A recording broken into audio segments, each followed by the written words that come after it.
Wait, what? Oh. My mic. Okay, there it is. Hello, everybody. My name is Kenya K. We're not playing a game today. Dang it! I forgot to put your Discord icon thing on screen. But you know what? It's fine. It's probably fine. Anyways, I'm here with you're here watching Genshin cutscenes, and I'm not gonna be watching them alone. I'm here with my co-host, It's chill, bro. Hello. and we're just gonna be watching Genshin. Actually, I don't think I've ever asked you this, but wait, hold on. What happened to my model? Oh wait, no, my model is underneath. Okay, hold on, 1 second. My model is underneath. I'm a Ah, professional gamer. I'm a professional professional. streamer. I put it underneath a thing. Okay, there you go. There I am. But actually, I don't think I ever like asked you. But like, when did you actually start playing Genshin? Oh, I was a 1.0 player. Oh dang. Yeah. Neat. Okay. But Shield Bro has played like all of Genshin. He's currently playing Genshin. I have not see. I've like barely seen anything from Genshin. Um, I'm primarily a Wuwa and ZZZ player. Uh, although I have seen a couple of Genshin cutscenes, and I will take this opportunity to say that as a whole, um, second versus second. Amel, hello, welcome to the stream. Second versus second, ZZZ has better cutscenes than Genshin, but ZZZ only has like 2 cutscenes per patch, and each cutscene is like 10 seconds. I want to say it might be because of like it's using like ZZZ models are higher fidelity because newer hardware. Um, but Genshin gets all the budget, so it doesn't matter. Well, I wouldn't. I haven't seen much of ZZZ's cutscenes. So are they like in-engine cutscenes or something using um, the engine model, or do they go like ham with like different art styles and stuff? they use in-engine like cutscenes. We don't get ham with the art styles because we get the stupid light not like visual novel cut-in stuff in the comic Gotcha. books instead of like actual live 2D stuff. Yeah, because of the few cutscenes I've seen of ZZZ, they have. I mean, they're very high quality, but they stick with like in-engine cutscenes from what I've seen, Yeah, it's mostly and that they we don't don't have the really. budget for anything else.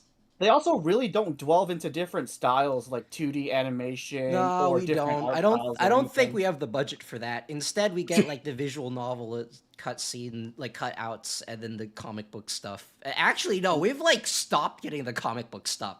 Like stuff we haven't had those in like a while. It's like ZZZ's Hoyle versus Middle Child or something. I know. All the budget goes into Genshin and Star Rail. I know. Meanwhile, we're over here is like, please, I mean, sir, even may I have a lump of coal? I haven't seen Impact third, but from what I've seen of most of their cutscenes, they seem to be higher quality and more attention to that too. I So know. Well, I mean, like ZZZ cutscenes are really good, but there's only like 10 seconds. There's like I 10 mean, seconds per patch.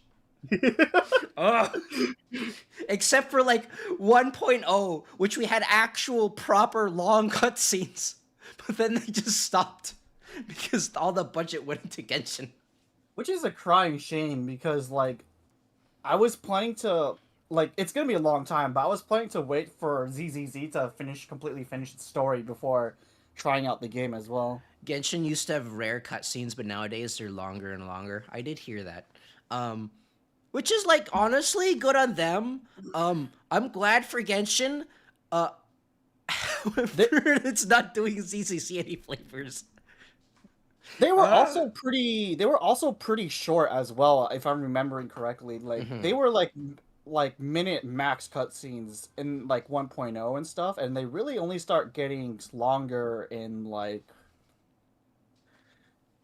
2.0 and maybe Mhm. even 3.0 was when they like went past like a certain time threshold or something. Yeah.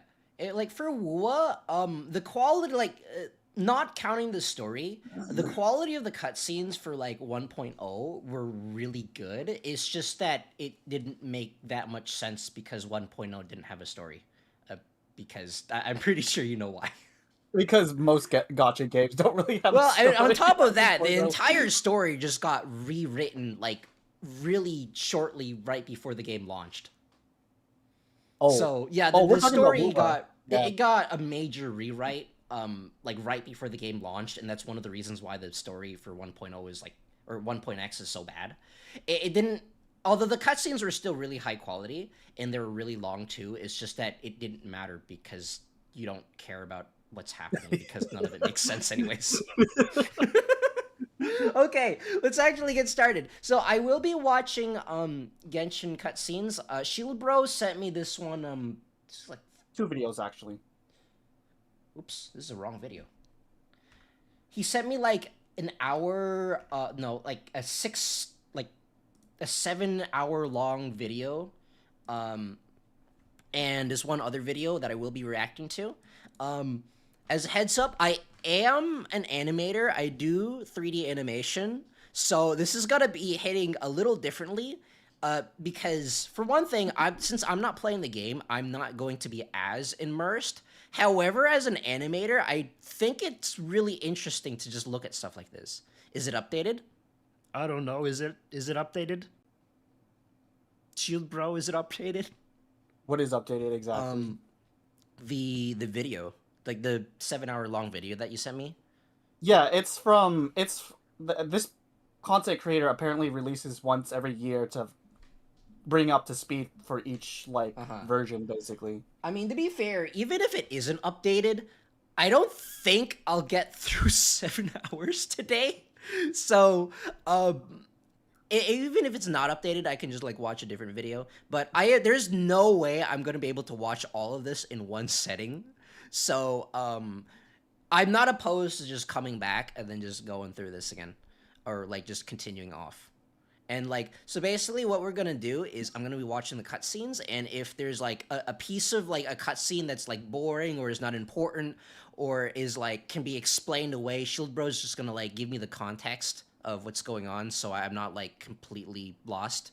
If it's 7 hour long, it might include all the event cutscenes and the story quest ones. I think I think I specifically asked him to do that because there's important information that's not in like cutscenes, which it looks like it includes all event cutscenes, and Kenyaki is not averse to skipping like the non-important ones, which I'll tell him which ones they are. And most of the story quests, although they're really good, are not that lore relevant, so he's not averse to skipping those too. So it's not like it's gonna take the full 7 hours to get past. But even if it's not, there's no way I'm gonna be able to get through all the lore, like 6 years of lore in like one setting. So if we need to go, like, I'm not opposed to just like continuing this a different time. But I think that's like pretty much it. It's pretty much what I wanted to say. Shield Bro, you have any additional thoughts before we start with this one? Not really. This video does include like the little like in gameplays that are relevant to the lore as well. So it's not just like cutscenes. There are like the important like conversations that they have in game, but it'll still go by pretty fast. So what happened to my Bangbu hat that I had? Okay, never mind. I'll just do it. Oh well. I thought I had like a hat or something. Oops. How do I cancel this? Okay. Okay, that's enough. I think that's enough for me. Let's just start it. We had no time to say goodbye. So let's not call it that. So chat, cross your fingers. No copyright, no YouTube copyright, because technically this is someone else's video. The war has already begun. It is just a continuation of past battles. The gods goad us on with the promise of their 7 treasures. Rewards for the worthy, the doorway to divinity. Yet buried in the depths of this world lies YouTube, smoldering Sama, have remains, mercy. a Dark warning Viper, hello, to welcome to the those that stream. dare trespass. That throne in the sky is not reserved Oh, that's for the you. trailer for the game release before it's released. Yeah, Shield Bro told me to watch this beforehand. Never stops. None will escape the flames. See for yourself. The dragon who defended Mondstadt for a millennium finally faces his perturbation. What does freedom really mean when demanded of you by a god? I will say the live 2D is a little basic, but I'm not gonna hold it against them because it's probably released like years senselessly ago. slaughtered as his people watched on in horror. In the end, he will sign the contract to end all contracts. In the secluded land of the immortal Shogun, the Bakufu rules eternal. But what do mortals see of the eternity chased after by their god?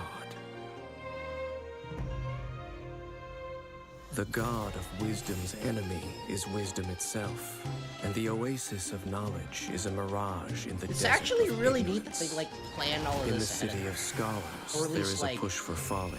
the Yet the god overall of wisdom makes no art argument Oh, yeah. against it. For sure. The god of justice lives for the spectacle of the courtroom, seeking to judge all other gods. But even she knows not to make an enemy of the divine. The rules of war are woven in the womb. The victors shall burn bright, while the losers must turn to ash. When the god of war shares this secret with the traveler, it is because So she I'm gonna has go her out on a reasons. limb and say that some of these characters they look like 4 stars She to is me. a god with no love left for Oh, her yeah, people, for sure. nor do they have any left for her. Her followers hope only to be on her side when the day of her rebellion against the divine comes at last. In the perpetual meantime of a That sheltered character's a eternity, 4-star. most are content to live and not to We don't dream. actually know yet. But in the hidden corners, where the god's gaze does not fall, there are those who dream. I mean, ZZZ's promo Oh. material were like all Some 4 say a stars. few are chosen and the rest are dregs. But I say we humans have our humanity. We will defy this world with a power from beyond. Now, you who has set foot in this world, your journey has reached its end, but one final doorway remains. Step forth if you have understood the meaning of your journey. Defeat me, command me to step aside. Show No, the me girl that from you are before is 4 star, worthier the than one sitting I on the to throne, rescue giving his her. low relevance is either 5 star or not Then, gonna be playable at all. The threads of all Gotcha. fate will be Yeah, we're yours to hoping it's reweave. playable.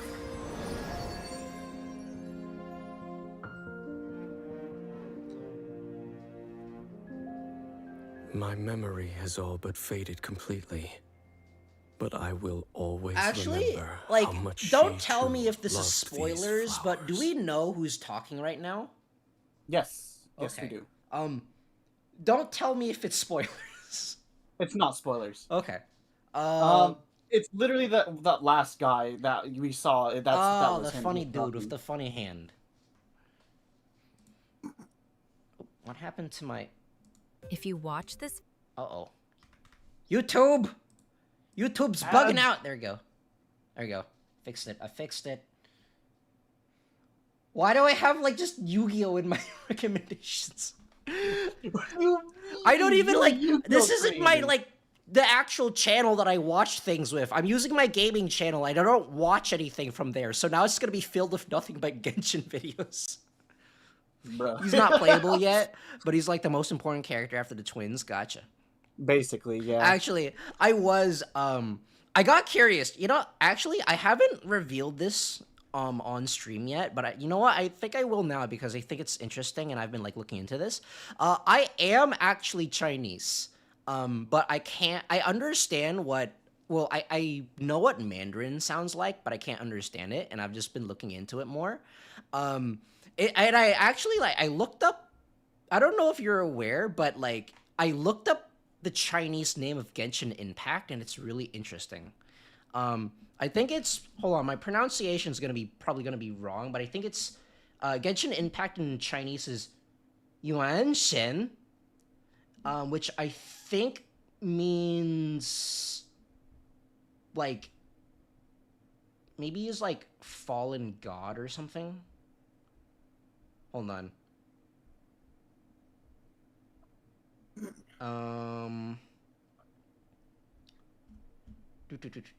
Yeah, it was like, or it's original god or primordial god. Oh, that makes a lot of sense for sure. Name in its name in Chinese, which is like interesting. Meanwhile, like Wuwa's Chinese name is Mian Xiao, which is like resonance tides or whatever, which makes a lot of sense. Incidentally, I also looked up the Chinese primordial god. Yeah, I also looked up the Chinese name of Arknight's Enfield, and it's hold on, my let me attempt to say this. My pronunciation is gonna be butchered. It's Mianri Fangzhou, which is Ark of Tomorrow, Land of the End. Which is like really interesting. A Chinese company? I mean, isn't Arknights Chinese though? I know Hieroglyph is Chinese for sure, but you were talking about Wuwa, and I thought Kuro Games was a Japanese No, company. Kuro Games is Chinese. Gotcha.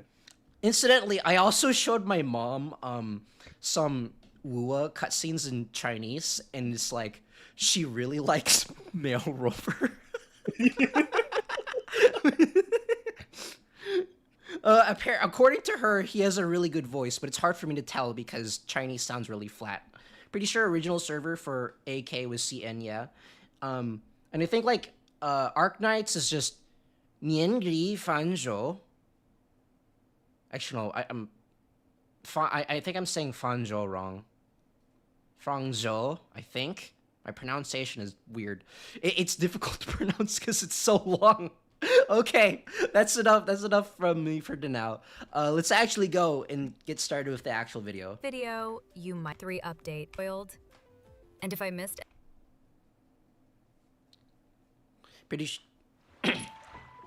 So, what you're trying to say is that you fell here from another world? Let me see. But when you wanted to leave and go on to the next world, your path was blocked by some unknown god? Let me know if the audio is fine. I tested it a little bit, and Outlanders, it your journey was fine on ends my here. end, but let me know if you needed like higher or lower. Who are you? The sustainer of heavenly principles, the irrigation of mankind. Actually, that looks a lot like a Honkai Impact character. Sounds fine to me, gotcha. We'll never know. Maybe in Genshin too. But she have they just refused to elaborate on who she is? Because if they do, it means the game is over. We know who she is. Gotcha. So what?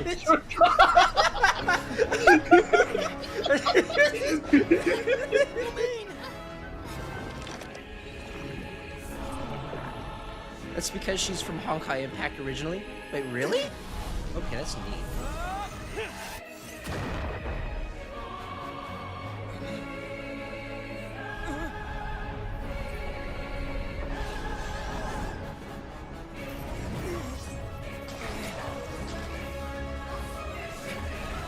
Wait, don't Oh, go! she has the power of Give the my cube. sister back!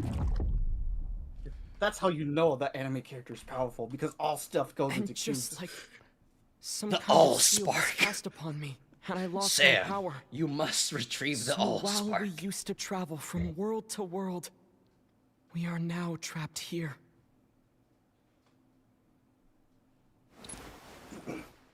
How many years ago was it? I don't know. But I intend to find out. When I woke, I was all alone, until I met you 2 months ago. Is that? Yeah, Paimon really owes you for Deku's that. voice Otherwise, actor? Paimon What? likely would have drowned. No, so it's Paimon will Tandra's. do her best to be a Oh. great guy. It sounds like Deku. Although, I don't usually should head watch on. Japanese, Let's get or I going. usually don't watch dubbed My Heroes, so... Yeah, I don't watch anime dubbed either. Yep, her share of the Void Kiana XP, though her name in Genshin is Asmonday. Whoa, okay, that's kind of spoilers. It's fine. I don't know who. It's just word It's fine. salad to It's me, fine. so I don't understand any of it. That is true. So you're just saying a bunch of letters just put together in a soup.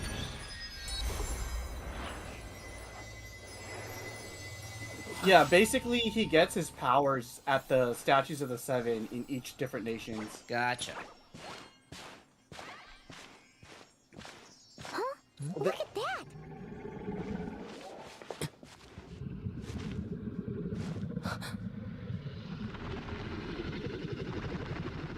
Oh my gosh, it's so cute. It's all right now. I'm back. Is he talking to a dragon? No, that's clearly a person. Who's there?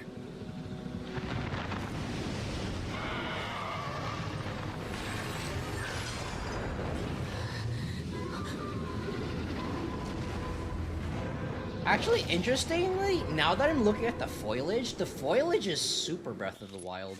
Hey, you! Stop right there! Like, Yeah, specifically I mean- the grass. It's no like secret that this was pretty influenced by Breath of the Wild with its initial like mechanics and stuff. Yeah.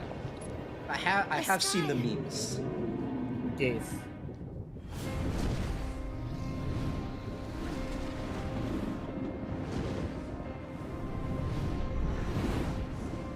I'm like looking at that dragon, and my mind is automatically going to Monster Hunter. It looks really similar to one of the monsters in Monster Hunter World. I don't remember what it's called though. It's like an ice dragon thing that looks pretty much like that, except slightly more cobalt color.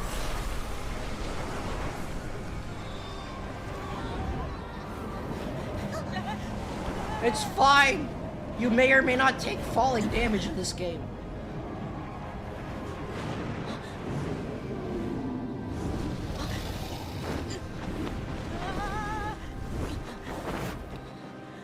The mouse.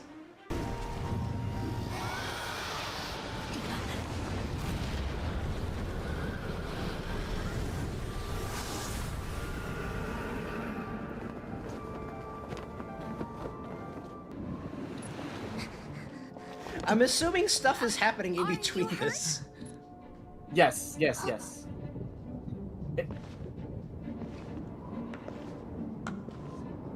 Oh, you gotta get. Wow, look, it's You've the actually first got pretty the power to go up against the dragon. Are you? I a like new how ally? they started with his Or a new legs storm? when he's wearing tights. Oh, it's a meme, and it's a certain way they introduced people from a certain nation. Jean, what's the hurry? I thought we agreed to meet them here. There have been sightings of storm terror outside the city. Once we meet, we must... Relax. I'll lend a hand when the time comes. The first boomer character in this game. Yeah. Jean, I brought them. So, like, looking at it, the model quality is pretty much what I expected from, like, how old this game We've is. seized another Oh, temple yeah. from Storm Terror's grasp. We've been asking I them can to take care update of old the rest models as here. well, because the newer You go models are take care of other really, things really while I'm good. at it. Uh-huh. And then they'll come to a model from like 1.0, and you're like, man, this model, There's no this model way aged Haley really Turtles organize poorly. an ambush Uh, like Please this update it. themselves. Not with their limited mental capacity.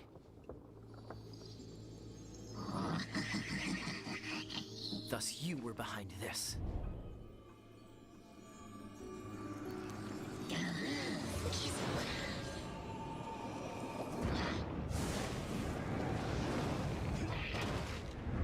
Oh, there's so many characters here.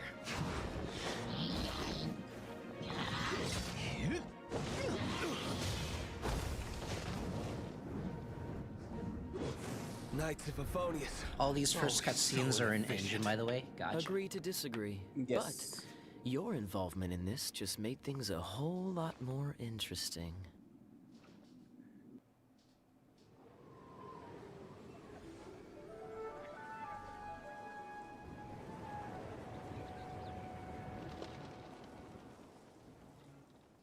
basically, are you When the basically what's first wisp happening? of wind brushed Hold on, across if the you need me to land, pause, then just tell me birds to that pause. yearned Yeah. for the sky Well, let's had wings, watch this one first and but pause it. no way 'cause- to fly.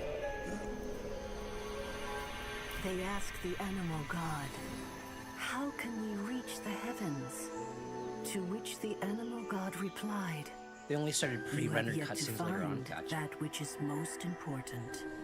As the god spoke, the wind thrust the seeds of a dandelion high into the sky. The birds thrust out their wings, but the breeze was all too mild, leaving them to stumble across the earth. So they went to the gorge, where the wind showed off its wild and incomparable strength. They threw themselves off the cliff and flapped their wings amongst the howling winds until they were able to fly. So what I'm getting out of freely this in is the like this sky. first section is very wind To and the sky animal god they focused. went to Yes. gleefully say, Actually, Animal- no, that thing that like "All we needed main was a character stronger got, that was like wind to wind fly." element from that In statue, reply, right? the animal god said, Okay, yeah, that "What makes you sense. lacked was not wind, but courage. It is courage that has allowed you to become the first flying birds of this world." Every nation's focused on an element. Gotcha. Okay, you want me to pause now? Yeah. So I'm not sure how much of like the actual story you've gotten from these cutscenes right now. Right now, But- it's a bunch of jumbled up cutscenes that don't really make any narrative sense when put together in this order. Yeah. Basically, what happened was that dragon that they encountered.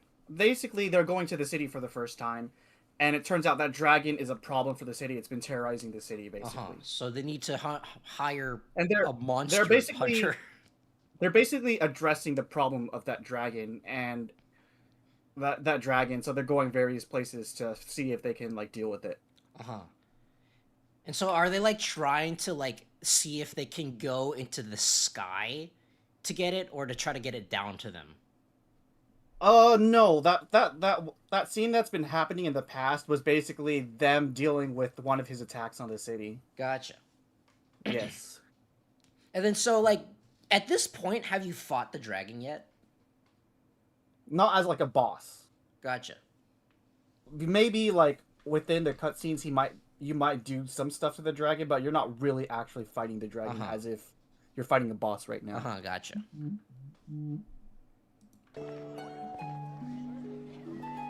Look at that mustache guy, he looks so funny.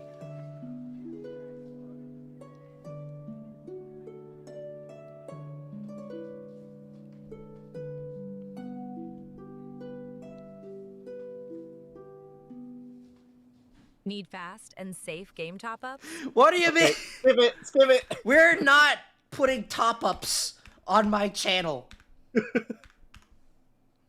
No, I'm not getting money from this. You don't get a free advertisement. Transpired in days of yore. I am When the divine hashtag not Archon still sponsored. walked the earth.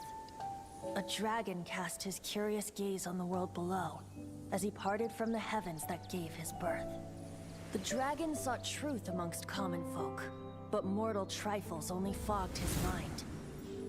The wind-born bard strummed his strings dulce, and the holy Man, I lyre can't believe answered his MiHoYo was questions brave to make kind. The and add a dragon was but cutscene truly child full of innovative. wonder, and soared the heavens free from You guys care. know LD Shop is part of this game's Bard's lore. songs invited him to sing along, for he yearned to let all perceive him fair. Enchanting legends the bard and dragon were. But the Okay, so tides that of dude and the despair dragon soon used to engulfed know the each land. other, and that's why he was The talking lion to him. fang perished, and the falcon flag slept. As a vile dragon approached Mondstadt in lone stand. Over the cathedral loomed death and his friends. Ooh, I forgot about this. Of the Part people's of the agony, cutscene, but yeah, the this is bard super soon important. sang. The soaring dragon heeded his grave calls, and amidst the windstorms a brutal war sprang.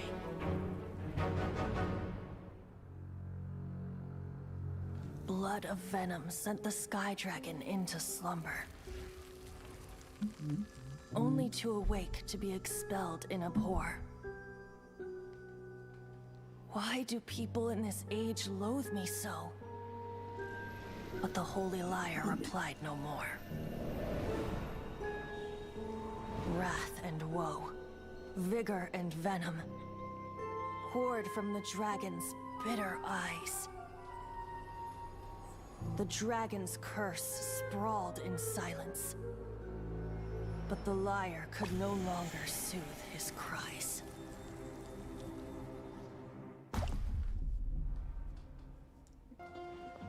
That enemy He was dragon once such a is gentle actually really child, lore important. now so full of rage and suffering.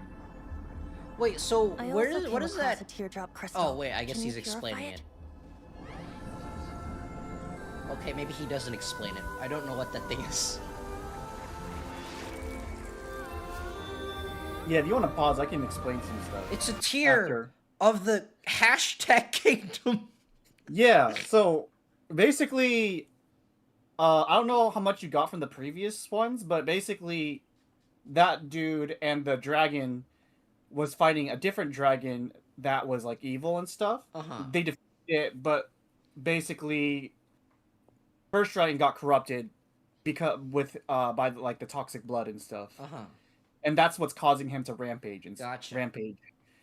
And you're trying to purify his tears to like help him like get rid of that corruption, basically. And he just has one of them. Well, it fell down. Gotcha. It didn't show in here, but it fell down when you first encountered that dragon. Gotcha.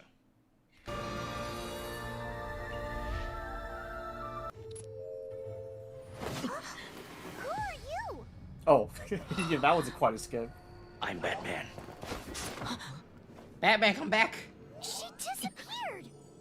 Basically, in this one, they have to use that lyre to call the dragon so they can purify them. But it's like a sacred relic, and so they're trying to sneak in and steal it.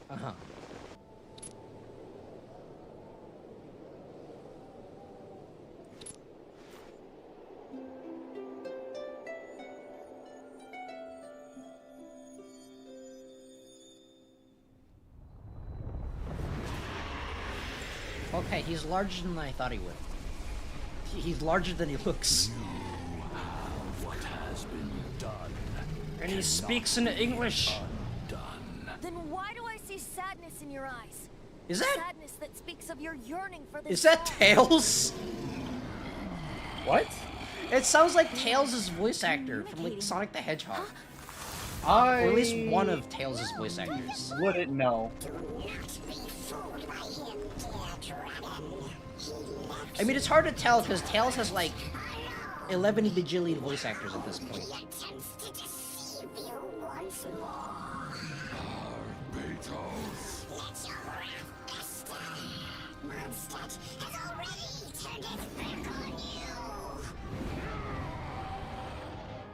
You were planning this all along, happy slave. No, we just need new materials.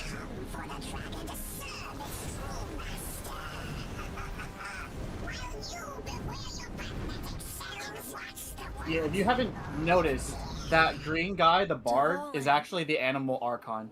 Ah. Oh. Yeah. I genuinely thought he was a 4-star. Because his design is like relatively simple compared to what I'm used to. Oh yeah, the game is originally about finding your twin sibling, and this is the first time you see her. Yep. Oh. Returns to this world. We shall revel in its glory.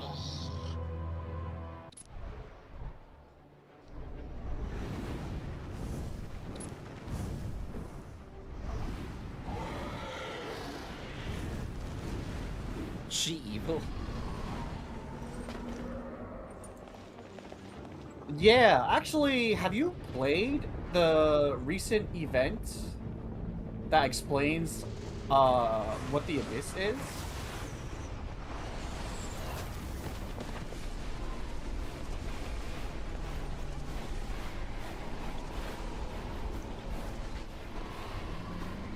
Yeah. Yeah. I don't know if you made the connection with the choice.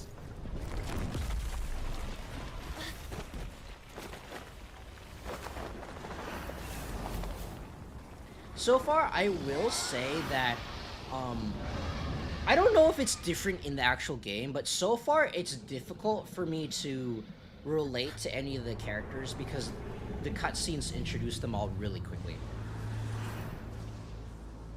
It's been a while since we flew like this together. Huh, Dvalin? Just Exactly. now, I was like so mind blown when I ask me to protect you. when I figured that out. Me not wanting you to listen to the Abyss Order doesn't mean that you have to listen to me. Freedom, if demanded of you by Yeah, the it's Archon, also fine that you don't no freedom at really all. make a connection because that's kind of how it was in 1.0 in the first place. Yeah, the only gacha game that actually did a good job of making you care about the characters that I played was ZZZ. Of the four winds. Like right at the Even start. if that's so, you still protected us regardless. Whereas like Spread your Wuwa, wings of I freedom don't care and about go any of the with my blessing. 1.x characters except for Shorekeeper because they did a really horrible job introducing each of them. Except for maybe like Yinlin, but I don't have Yinlin, And so so, who the cares? Storm Terror threat was quelled.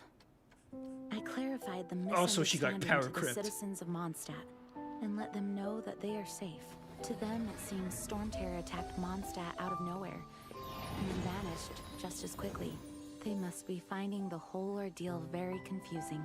However, winds change their course. Someday, they will blow towards a brighter future. You need to watch the event cutscenes where it's a recreation of the events 1.0 and the difference in cutscene quality is insane.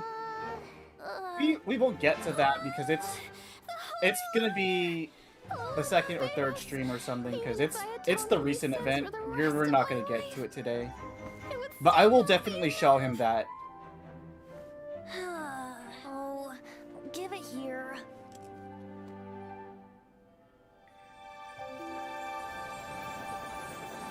Actually, you know what? What was it? Skyward Sword, also harp. I don't know how you managed to fix it, but you'll never touch the And you know, you fight in the sky with winds. That trick I used to repair the Holy Lyre. And you fly in a bird. Isn't going to hold forever, you know.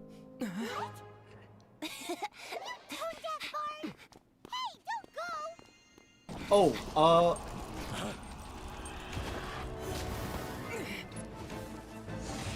yeah. I forgot to mention this. Oh, you want me to pause? Yeah, pause it. So, Perfect pause. Basically, they didn't show this at all in the cutscenes, but also in Mondstadt, there's this antagonistic force from a different nation, Snezhnaya, called the Fatui. Hold on, the region that the cutscene is in right now is Mondstadt, right? Yeah. Okay. The one he's referring to is the one that's recent, like that just went on though. But basically going back to this, there's an organization called the Fatui that has like it's pretty antagonistic to basically all the nations as of right now. And you know that there are like a bunch of harbingers whose power is like really strong, equaling to the gods as well. And you've kind of just been in conflict with them, and you don't know why they're doing this. But after the scene, pause it, because I'll explain some stuff to you. Well, I mean, I'm assuming that, like, they name dropped the nation, so you'll probably go there eventually. Yes.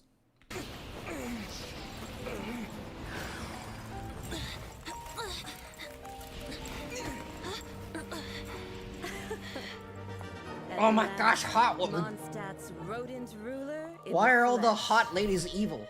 And she has her own title card. Looking for leftovers?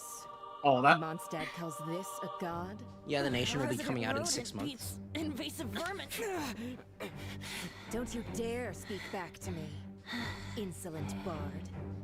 There's so many comments I could be making right now, but all of them are very low-hanging fruit. How impotent you've become. That smirk you wear looks out of place. Did you steal it from your master's face? Should have held your Evil, why hot? Oh. It's fine. Her hand is a Disney lightsaber. He's not dead. This is a gnosis. Wouldn't be caught dead wearing this ugly thing in public. Beauty is a waste when the beholder has no taste.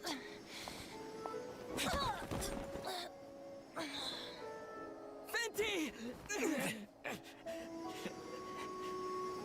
Well, we have what we came here for. Come, before our dear Favonian friends arrive. Leave nothing for them to find.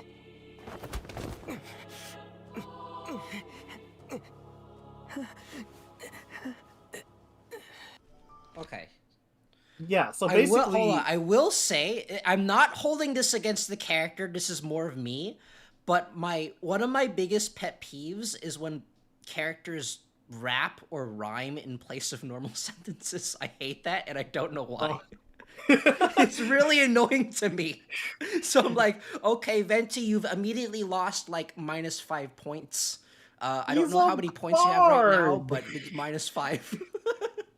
Yeah, he was kind of underwhelming in 1.0, but he definitely makes it up, especially recently too. I mean, he's a bard. Listen, yeah. I also if he's not singing. If he's not singing badly about the Dragonborn, then I'm not giving him a pass. That's the only time I will give bards a pass, if they sing very badly about the Dragonborn comes. Yeah, so basically each god / archon has a gnosis to like represent their power or something. Is it that like, weird crystal thingy that lady took out of him? It was that weird chess piece, yes. Uh-huh. And now you find out that the Fatui are after all the gnosis that all the different archons have. Mm-hmm. Yes.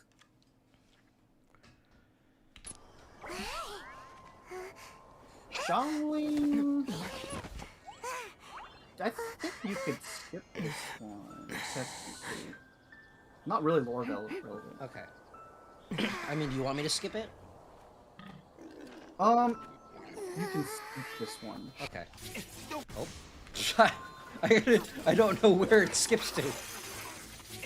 Yes, side quest cutscene. Yep. You can find a freaking...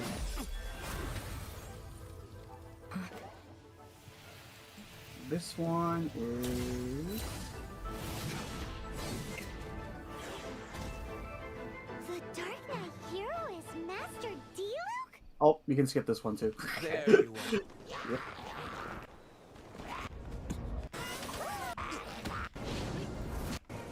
I don't know where I'm skipping to, because I don't know how long this cutscene is. How did you know? Where are you at? Let me see what's the... you can probably... The wind.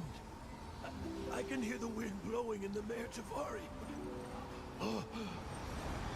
Oh, Mir Javari mentioned. Oh That's my kind gosh. of a... I definitely know what that is. Will you hand me your old friend's spirit?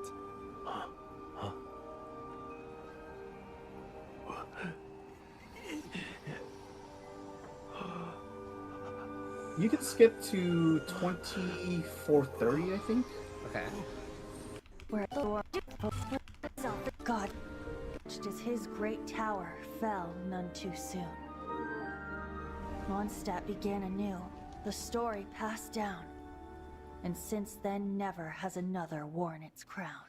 Oh, that's another -5 Once, points, Venti. There was a glorious kingdom established among the heavens. From that kingdom came a crowned heir, tasked with seeking out the Genesis Pearl from the kingdom of darkness. The first crowned heir began her journey of seeking the pearl. But she was deceived, and the memory of her noble origins faded. She now believed that she was the queen of the kingdom This is of the battle darkness. pass. This is a battle pass cutscene. But take Yes, heart. they don't do it The anymore, second but it's crowned pretty heir lore relevant pointed somewhat. out the path where the first had stumbled. That's This very is the mean, story of your actually. journey, of your tale to be told.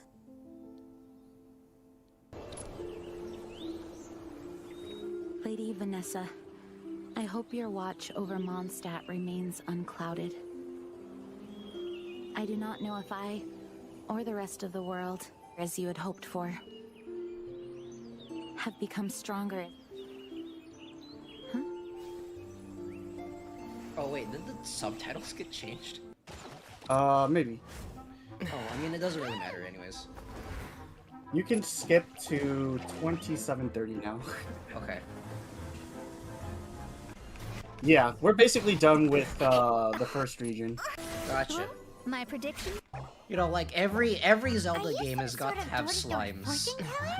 Exactly.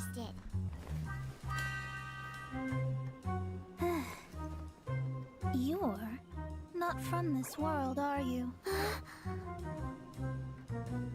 No, he's from Honkai Impact. We gotta get up front. Which I have played for Yeah, like 10 so minutes. basically, you're here to view the Geo Archon now, and they're doing a little ceremony to call him down. At the very beginning of this region. The hour is upon us.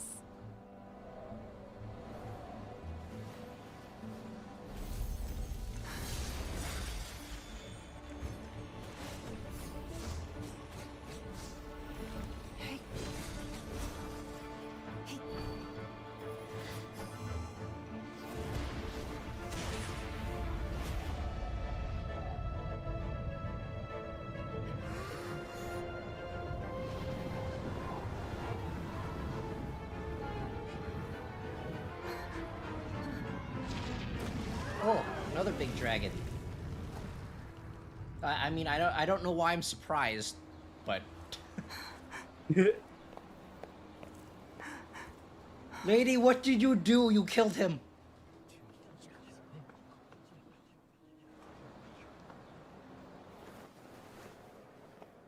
Rex Lapis has been killed. Seal the exits. Okay, wow, you actually did.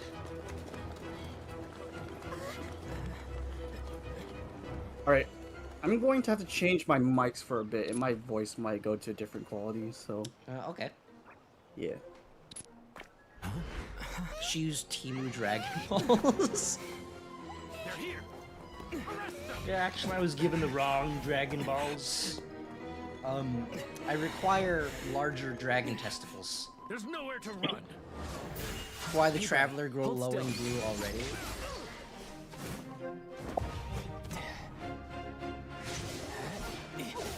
Oh my gosh, she's literally just pit. Except water. Stop! Stop! Come with me. Yeah, you're getting blamed for... Actually, no, this is a Hoyo game. This is definitely Haramasa, except water. You? This is supposed to be the case 4 years later? Oh wait, did we switch protagonists?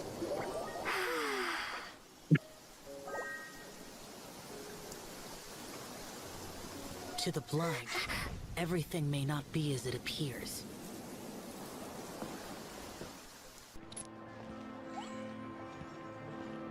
Welcome back, sir. You honor us with your patronage. Mr. Zhongli is awaiting Actually, your is this, arrival in the room you the cutscene is currently in a new region? Yeah, this is in a separate region from the first one. Gotcha. Hi. Traveler felt like a girl for a moment.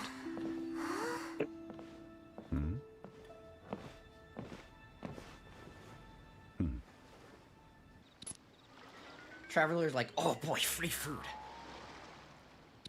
Yeah, okay, so they're skipping a lot. Why don't you pause it? Okay. Yeah, so basically what happened was... So, Rex Lapis is the Geo Archon, or... The Geo Archon has, like, several aliases. It's like Morax or Rex Lapis or something. Was it the dragon thing, or was it like another character? It was seemingly the dragon thing. That's kind of like his form. Basically, they're doing a ceremony to call him down. He falls down dead. And so they're like, okay, seal the exits. There might be a killer amongst ourselves and stuff, right? The Traveler decides to make an escape for some reason I don't remember. It's been so long.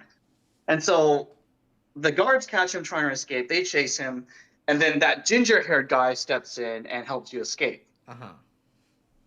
That ginger-haired guy is a Fatui harbinger. You find out.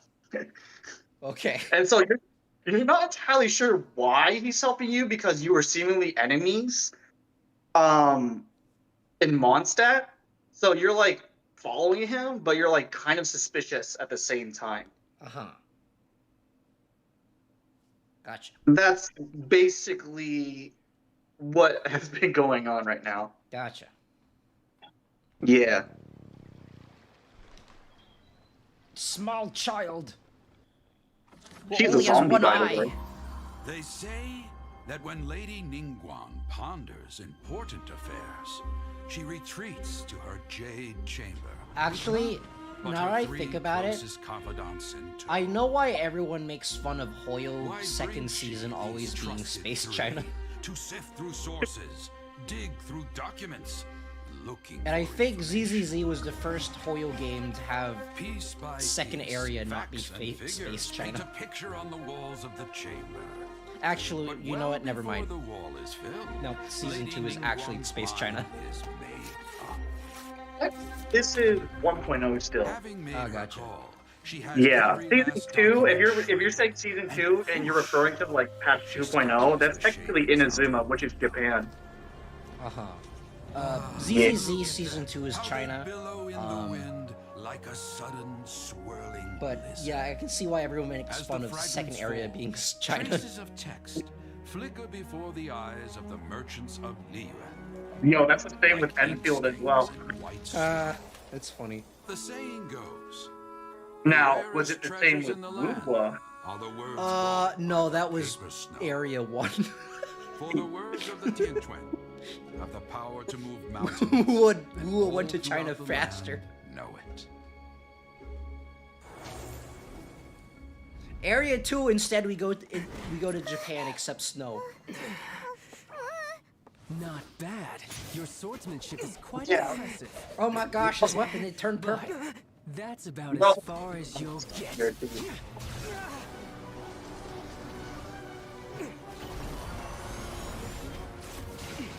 Rock. Yes, thank you.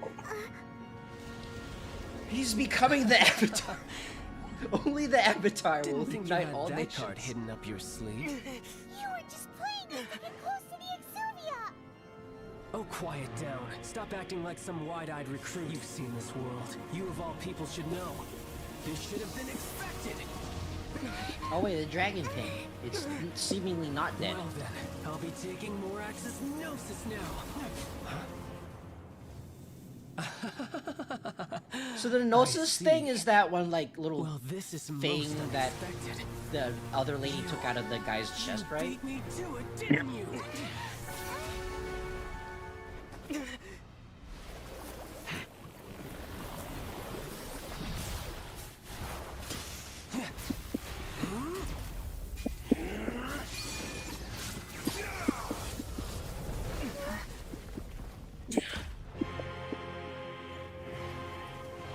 He got 5-star clothes now, kinda. Okay, he also has his title.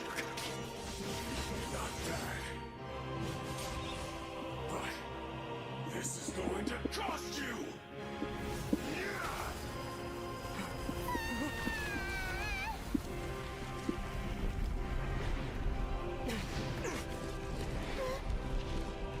Just check your Discord message. Okay, hold on. Gotcha. But yeah, so far it's really interesting. It's just unfortunately I don't have a lot to say about it because game doesn't do that good of a job on getting you like attached to any of the characters. Which I assume is gonna like they're gonna do a better job of that like later down the line. And the animation so far is it looks dated to me, but the game is like the first areas are dated, so I don't think that's that much of a slight against the game. So far, it's pretty interesting. It's just that it feels like just not a whole lot that's like being paid off right now, which I think is like pretty much a trend for like most gacha games. So I'm not like super surprised at that happening. But the voice acting is decent. Although I kind of have a difficult time with like English voice acting because like I feel like they don't dig deep enough for some of the scenes. But because I'm like usually used to like Japanese voices and everything. But yeah, it is pretty interesting so far. But like so far it's like difficult for me to get super invested because like I think the way to get me invested is by caring about the characters. Like for example, like bring it back into like Wuwa 1.x. The plot was decent, but I literally cared nothing about any of the characters except for like Shorekeeper. So it was really hard for me to get invested in the story because I didn't care about anyone. Meanwhile, like ZZZ, they do a really good job in getting you invested in the characters, like right off the bat. And even though 1.x for ZZZ was like the plot itself is basically just nothing. I still like the story because I actually did like the character, which I feel like is kind of the opposite of this game so far in that there's a bunch of like plot points, but not a whole lot of like character moments, or like not a whole lot of character interactions, which I am assuming that they'll like pick up on later.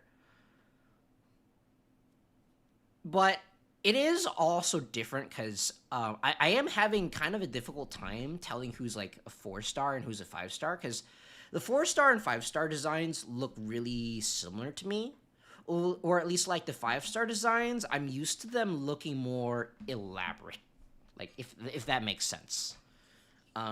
Whereas like for example like Venti looks like a 4-star to me. Even though I'm pretty sure he's a 5-star and is like super important and stuff. It's just his design looks really simple to me. Yeah, that's just a symptom of a 1.0 kind of thing. So, I'd say,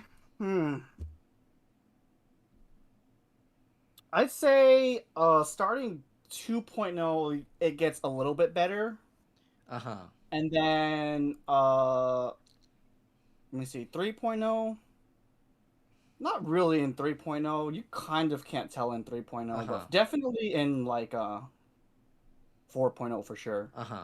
It's like it's interesting comparing it to ZZZ because like ZZZ kind of has the opposite problem of which a lot of the characters, including some of the 4-stars, they look like 5-stars because like their designs are really good. Like for example, Billy looks like a 5-star to me because he has a really good design. All right. Yeah, so they skipped a lot with this cutscene. I mean, like, if you want to, like the next time we do this, you can like if you want to, you can just send me one of those like shorter videos. Like maybe they include more stuff there, or we can just continue with this.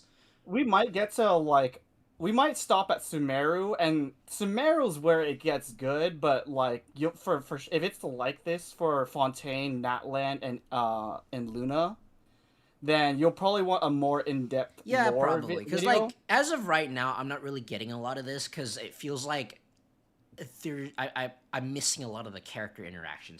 So far, I don't care about any of the characters because I've barely seen them. Oh, and you also don't care about them if you play the full game. Early game gotcha problems be early game gotcha problems. Yes, sir. Like I said, the only game I've ever played that doesn't do this is ZZZ. And maybe Azur Lane because every single character in that game is hot and therefore I care about them. Well, ZZZ had the very fortunate experience of Genshin and Honkai coming before them. Yeah, So but also it's a weakness and also like it's a strength and also the game's Achilles heel because it's the third game, technically the fourth game, so it doesn't get any of the budget. to be fair, most of us didn't mind that fact because the gameplay was just so new. Like we all expected it to be like a Breath of the Wild copy. And then when we actually played it, there was like just so much more different and so much more like new stuff for like a type of game like this, especially for like a free-to-play gacha as well, right? Because Genshin essentially like upped the ante when it came to like free-to-play gacha games and how much like and how like mechanically and how much stuff there was basically. So we didn't care about that. And then starting 2.0 was when they had to start like doing story stuff. Doing story stuff. It wasn't as good, but it was still important. And I mean, a lot of people have a special place in their heart for it. I personally don't. And then Sumeru was when they stopped focusing as much as like the mechanics because it's basically matured and they can only add so much, and so the story has to be the one that carries the game from I actually feel that I actually feel that Wuwa is there right now and that they've added so much and that now they have to focus on the story. Even though they just recently added a motorcycle, and motorcycle is really fun. And like ZZZ, it's kind of like they were focusing on characters and not story. Although like ZZZ, I really like the gameplay of ZZZ. It's basically like gas, gas, gas. There's zero downtime, and so it's really frantic and really bursty. The main issue with ZZZ that I have, it feels like I can't play the game better because everything is moving towards numbers and power creep. Even though the gameplay itself is really satisfying and is like gas, gas, gas. But like I'm already at max gas and I still can't clear things because I just don't have the numbers. Like I just don't have the math because they keep putting Miyabi's into the game. Yeah. Meanwhile, meanwhile, Wuwa, I feel like I just suck at the game and there's room to improve, and that it's not just only numbers, even though I suck at the game. Wuwa, you need to be cracked at. Whereas like ZZZ, you need to actually you need to min max. Like, you need to min-max and pull for what they're shilling in ZZZ. Meanwhile, Wuwa is just, you have to get good. So it's like, really pick your poison. Alright, so going back to the video, it basically skipped a bunch of stuff. So, basically, I think we left off where you kind of accepted the help of that Ginger Fatui Harbinger guy, right? And you're not entirely sure why he's helping you. So basically you're still following him. You're not sure why. He's basically helping you to escape and also kind of helping you to like figure out why the Geo Archon was killed and stuff, right? And then he introduces you to this guy called Zhongli. I don't know if you like remembered him. It was that like one guy with like he was like all brownish with his clothes and stuff. I don't remember him. It's difficult because they don't have the name of who's speaking. So I don't actually know any of their names. Yeah. Well, they didn't even mention his name in the cutscene, so... Okay, in that case, I definitely don't remember.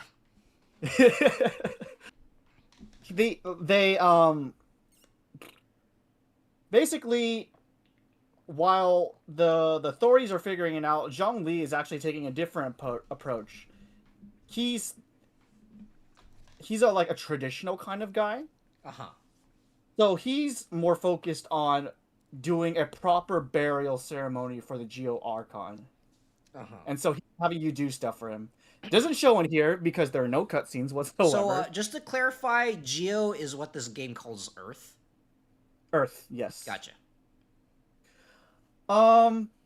Things come to a head where you confront the Fatui Harbinger, who's seemingly helped you, in the place where gold is minted, basically. Because that's where the body is stored, and he's trying to and Fatui being Fatui, they're trying to steal the gnosis, the chess piece, and this is where that scene is. This is what the scene is depicting right now. So gotcha. It's just your fight between him. Yes. Oh, okay. That's why there's this entire vault underneath. I got confused because I didn't know what that was. I thought it was like lava or something. But no, it's actually shiny things. It's shiny things. Shiny things that you can't use for wishes. You can't steal them in game. There's no use for it because they're not pulls. And I'm assuming you get infinite money in this game anyways because gotcha. Yeah. So you defeat him, but turns out part of his plan is waking up an ancient god that the Geo Archon used to fight and stuff. And so you're trying to deal with that ancient god now. Ooh. Okay. You know, whenever a game has giant sea monster things, immediately I get interested because those are really cool. Will the nation that has lost its deity be swallowed up by an ancient malice once more? If you wish to drown together with the people of Liyue, you're free to stay and enjoy the show.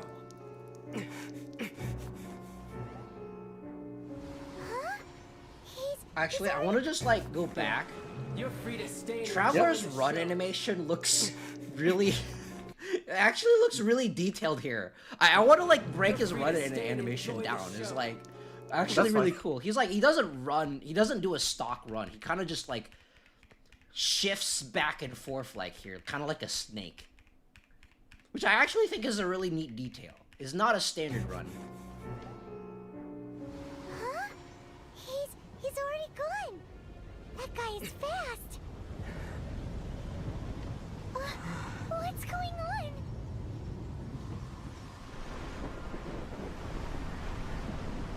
And then the Fire Nation attacked.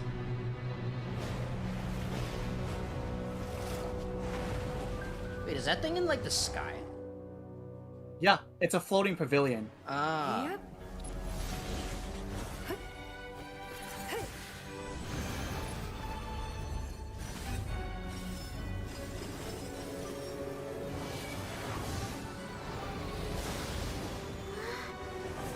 So those animals. There's a couple characters of which I've never seen before.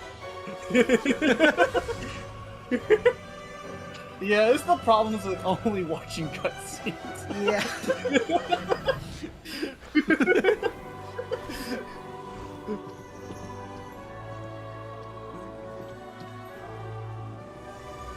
It's like, who are these people? You know, like legitimately, Wuwa Season 1 has this exact same problem. Except, even if you have the full context, it's just some characters that just don't get introduced and they appear Avengers style in the final cutscene.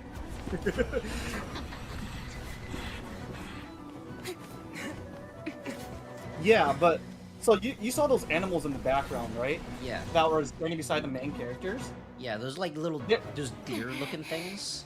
Deer, crane, and stuff. They're called Adepti, and they're kind of like compatriots to the Geo Archon. Now we may commit ourselves fully.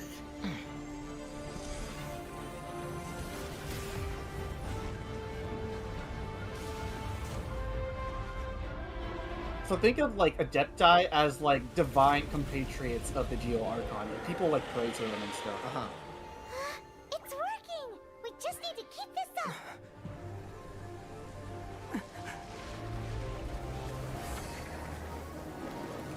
This is very Avatar: The Last Airbender.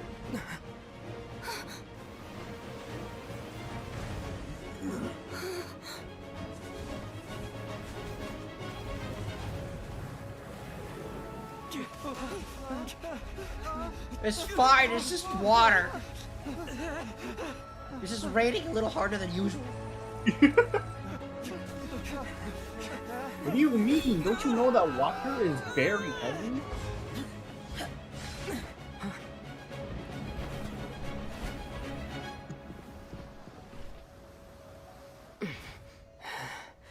Be careful now. The Guizhong Ballista is destroyed. Without its covering fire, retaliation shall be difficult. Wait, is Crane talking? Yes, they can talk.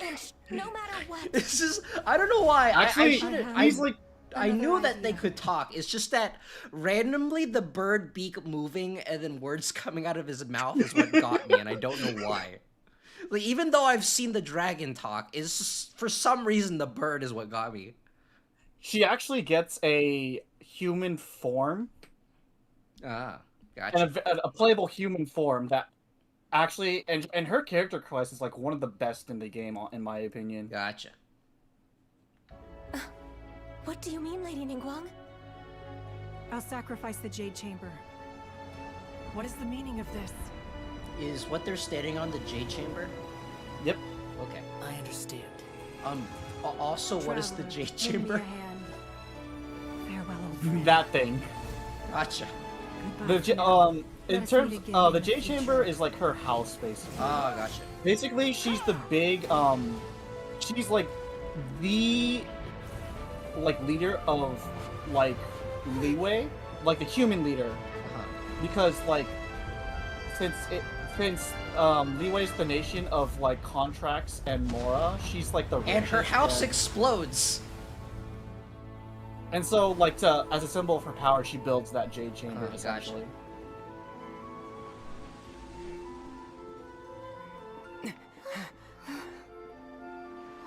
So is, teleporting part of the lore? And, waypoints and stuff?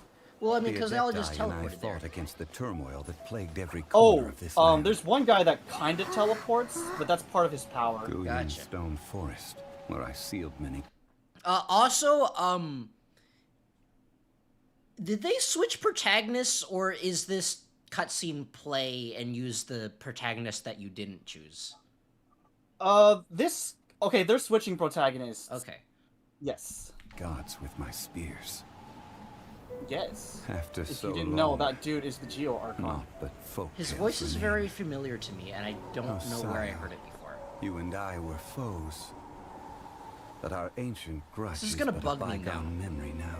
Where have I heard his voice before? You can look him up. I think he was. I might be pulling this out of my ass, but I think he was Torboring or something. Hold on. What is?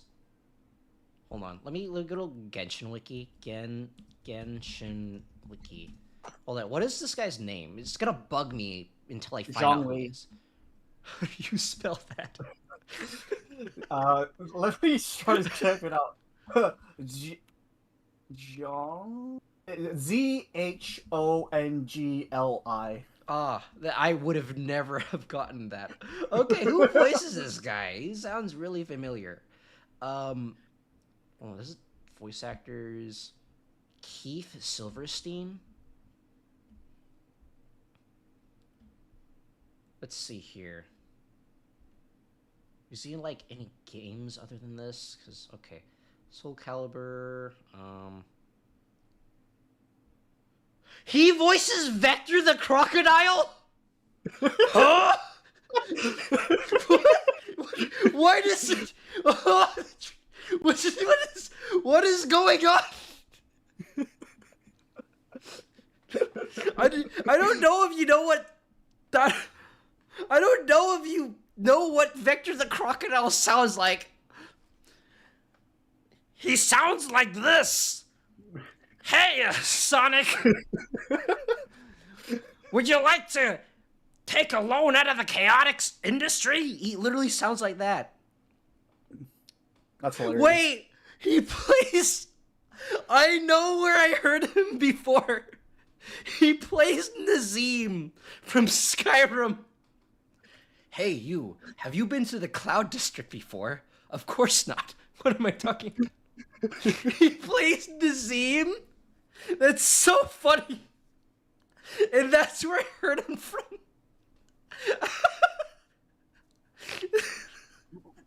Of all the things I've heard of him, it's randomly just Nazim.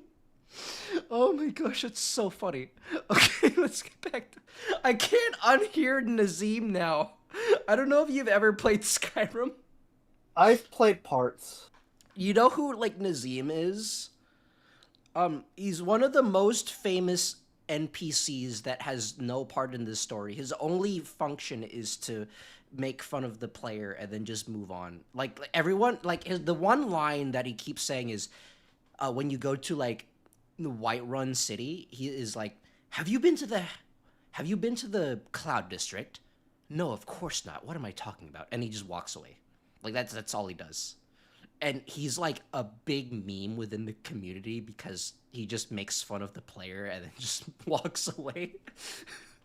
So I didn't know this was the same voice actor. That's so funny. Oh my gosh. May that which Havria has left So behind this be one's yours kind to of relevant subsume. because he's talking about a war where he fought against a bunch of different other gods and stuff. That is relevant to Genshin Impact. I'm just gonna have you watch it though, so And it's thus not that long. another spark of divinity departs from Liyue. My legacy shall now be left to those who come after to debate.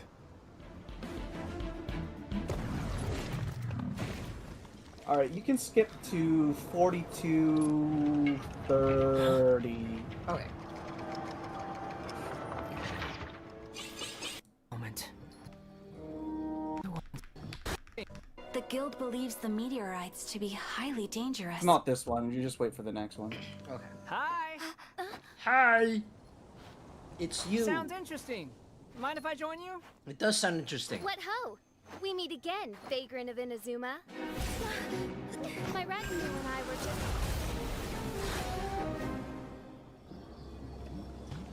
He's like, what did I do?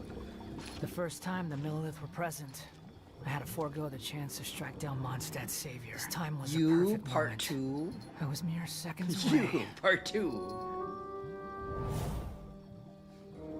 Okay, so do all the bad guys just have like But the who title? was that like, mage? all have title She might have known cards? who I am. Yes. Her powers revealed to her things unseen. Also, there's a certain good character that likes to break the fourth wall Find out. and does the exact same thing. Oh, pretty. Another one? My lord! It's happening again. This is the largest one we've seen so far. They just keep coming. But so be it. Move out. Change of plan. Your prior objective remains in force. Continue to research the meteorites. My lord, leave them to us. We will make short work of them. Are you deaf or just stupid? When did I give you the right to issue your own orders? My apologies, my lord. Now move out and complete your objectives Oh, he's as assigned. really important to the The guy plot. with the hat? Yeah. Super bad guy at first. With ropes, we can scale mountains. You can skip to... With if you want to watch a boats, Lantern we Rite, can like, sail Chinese the New Year's sea. cutscene, you can do that one, because that one's pretty nice. By age Go 40, to I 4950. had conquered every last domain. Pylos Peak alone defeated me. Vanished without a trace. In the millennia since, 4950. one conqueror of demons remains Is the that- sole surviving Yaksha in the mortal realm. And only on This guy moonlit plays nights, someone from in the Overwatch. glow from Guyan. Who? And in the sound The of person leeway that's guy- the talking right flute now, he sounds like is he's his from memory Overwatch. preserved. I think Zhang, no, that's the same Zhang Li guy that you were looking up the voice Oh. actor for. Oh, never mind.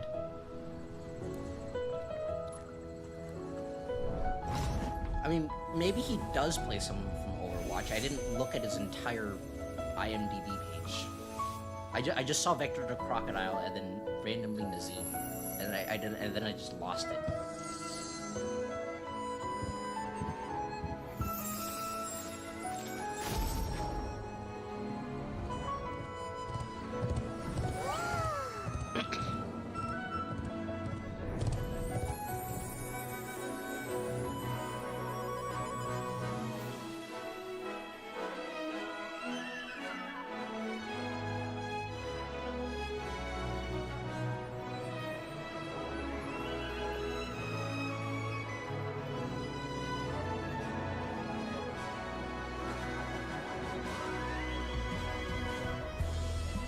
So I can say immediately better than ZZZ's version of the Lantern Festival. Even though I don't know who any of these guys are, immediately better.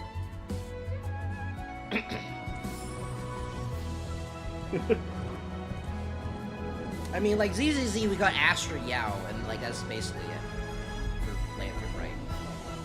But this looks significantly more impressive because actual cutscene.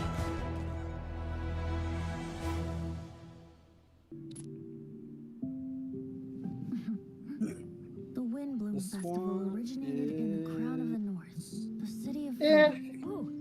It's lore relevant, but like not. I mean, also audio's being kind of weird right now for this part of the video, so like, if you want me to skip it, then I can just skip it. Unofficial business? You can skip to 57 minutes. That's the summer event.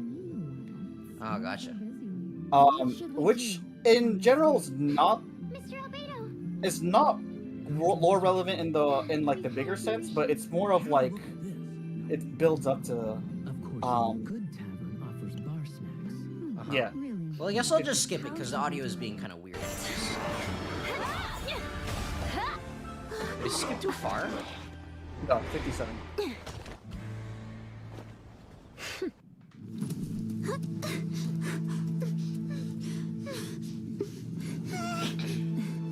So, that little red girl? Uh-huh.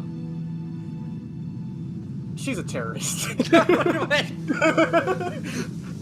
As in, like, she likes, she's the girl who likes to build bombs and do fish blasting all over the place. But her mom is, like, the one that's important. Her mom basically is like a protector of Tevat or something, and we just don't see her, but we just, like, interact with her and learn all about her. Like, all the time, basically. What's happening? And this island is something that her mom actually makes so that she can enrich and like give her child like a good time and stuff, basically. It's a whole bunch of islands. I see. This game also had an event where you go between a bunch of islands, presumably fishing.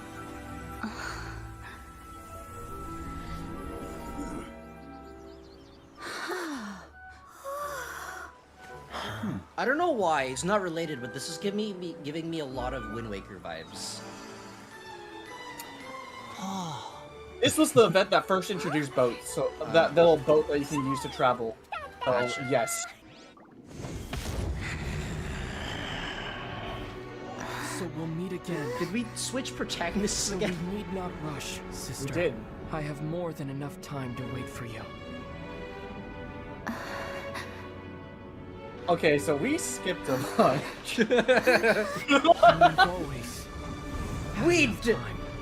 Marty, where we're going, we don't need context.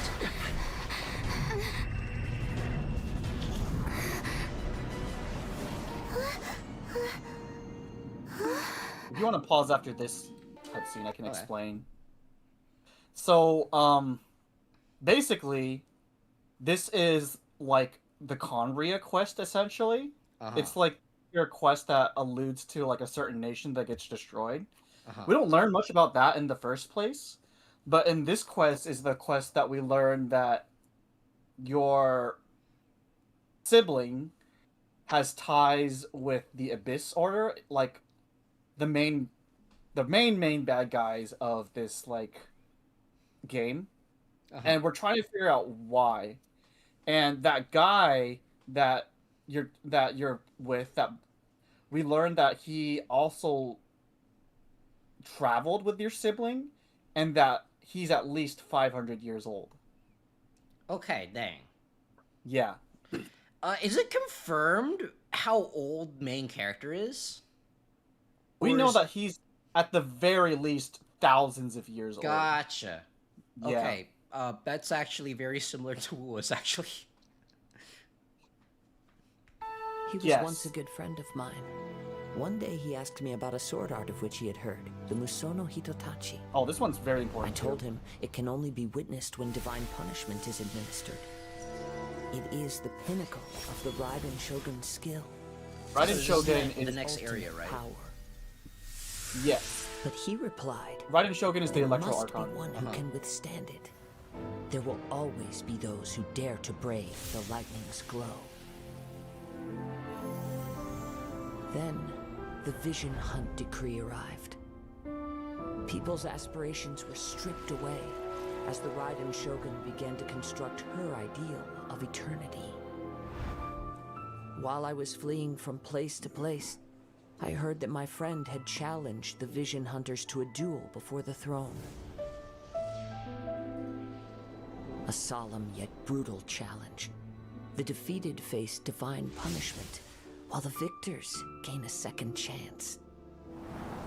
Perhaps he thought he of all people should make a stand. Coming face to face with the Musono Hitotachi was all that he truly desired, after all. You can pause after this one. When I arrived at Tenshukaku, the duel was over. I heard his sentence of divine punishment, his severed blade hitting the ground. Perhaps that was the glory he had yearned to witness. In his last moments, what expression was on his face? Before I knew it, I had stepped forward and snatched the dying vision and was running from the scene. All I knew was that I mustn't let his hope, which burned so brightly, become buried among the ice-cold statue of a god. Okay. Okay, so they mentioned visions, and you saw that little thing that he was holding, right? Yeah, the little purpley thing. Yeah, that's a vision. And the thing about visions is they grant the user the ability to have elemental power. So like you're not using elemental power without a vision, and it's something that's granted by the gods, basically. So you as a main character can just use elements without a vision. And as of this point, we're not entirely sure why, but we just know that not only can you just use elements without a vision, you can use multiple of them as well. And because people are just granted one vision and it's just a certain element or something, right? So are normally visions just like an item or an object that people carry? Yeah, it's something that like happens is like if you get the gods as of right now, you just kind of assume that if you curry the gods' favor, the vision will appear and grant you the ability to use elemental power. And then so like if I'm understanding this correctly, theoretically, if you just leave it at home or whatever, you can't use elements anymore. And you have to have it on you at all times. I am not sure about that. But they don't really touch on that part. And people who have visions, they generally just wear it on them on some part of their body. So, and I'm also assuming that the story hasn't like, oh, hey, you can borrow mine. You know what? That question is answered.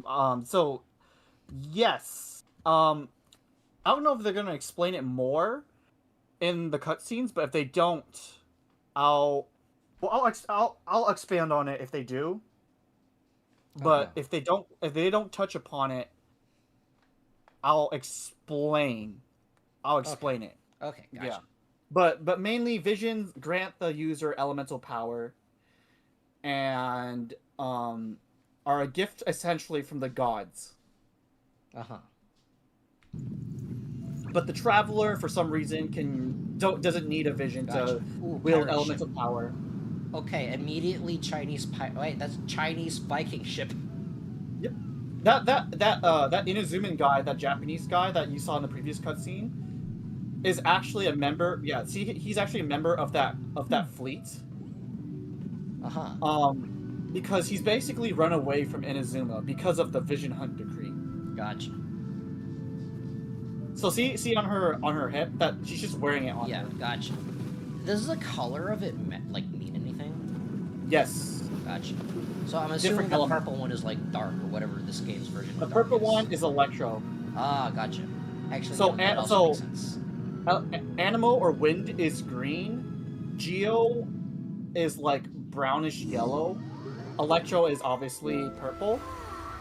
There's a Dendril one which is green. It's like plant. Kind of. Hydro is obviously blue. Pyro's obviously like reddish orange, and then Cryo is like turquoise or like pale blue or something. So yeah, what happened here is that the nation of Inazuma is like currently cut off from the rest of Tibet by their animal archon, and so you're trying to sneak into this nation using that fleet basically. So is this fleet like a military fleet, or did it just handle shipments or whatever? Think of it.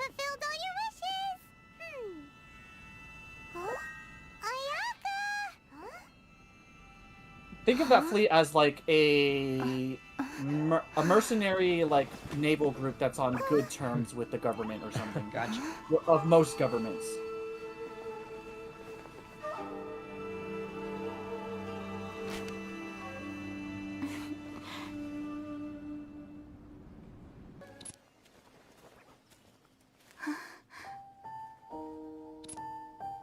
Okay, so this isn't really story relevant, but I can explain the vision stuff while this scene goes on. Okay.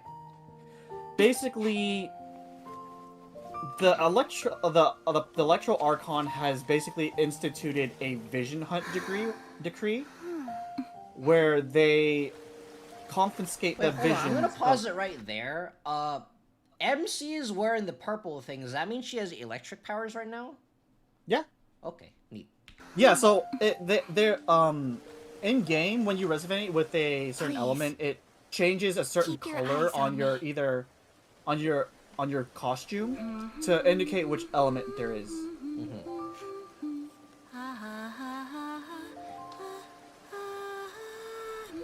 Basically, so going back to the Vision Hunt decree, basically the Electro Archon is all about eternity, right?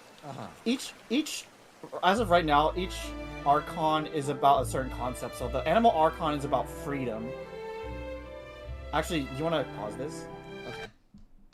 The Animal Archon or Wind Archon is all about freedom, right? So like, basically what he does is he lets his people do whatever they want, like, because like, freedom, his main thing is freedom if demanded by a god isn't really freedom at all.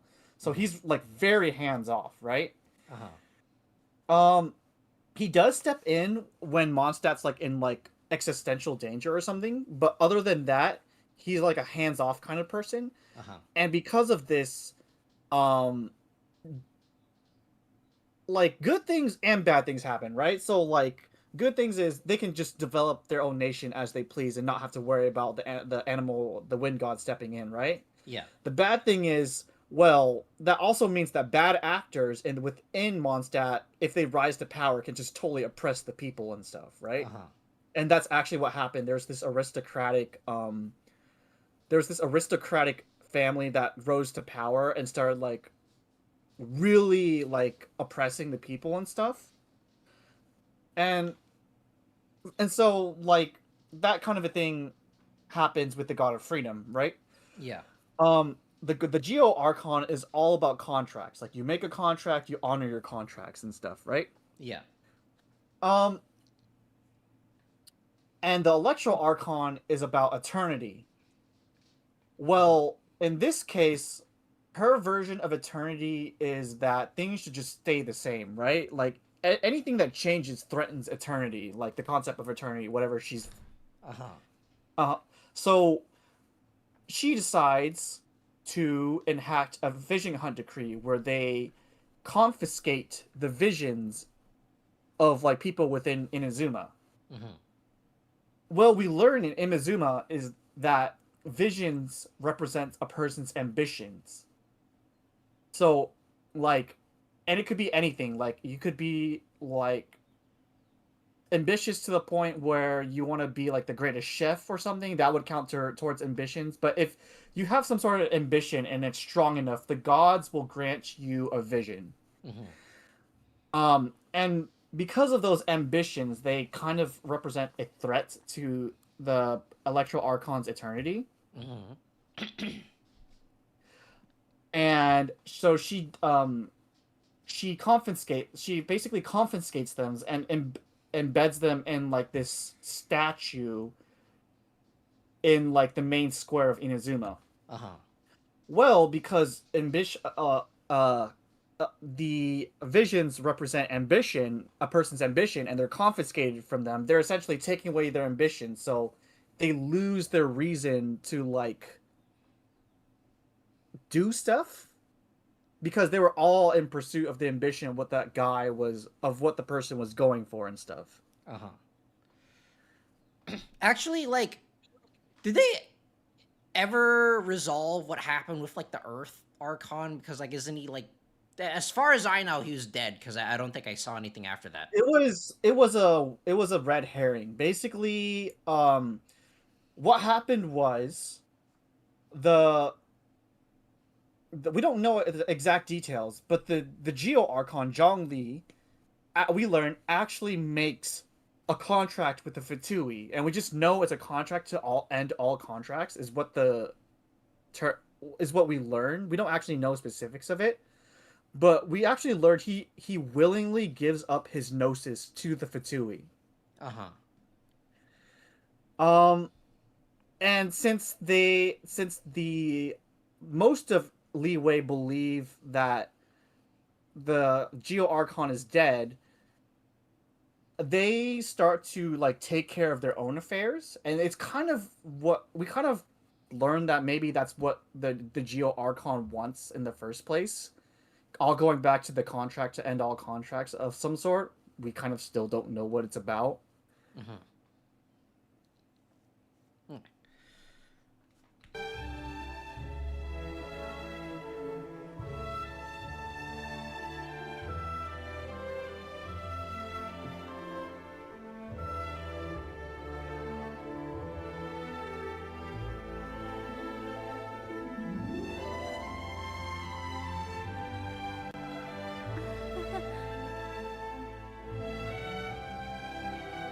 I will say about this, it's like there's nothing a whole lot going on right now. I think the camera work is decent, but I feel like it could be better for this scene. Because like there's some shots of which the camera is static. Like not this one, but before this, the camera was like kind of static. Oh, she's ice apparently. She is Trial, yes. Actually, you know what? I should have known that ahead of time. She has the ice coloration. All right, you can skip to 106, like 10 or something.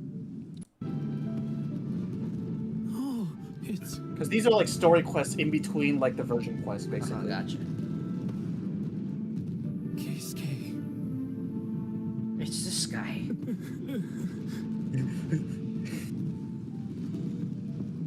There's a bunch of characters that I've never seen before. So Yumiya, these fireworks, what do they mean to you? Yumiya? Shh. Huh? Oh.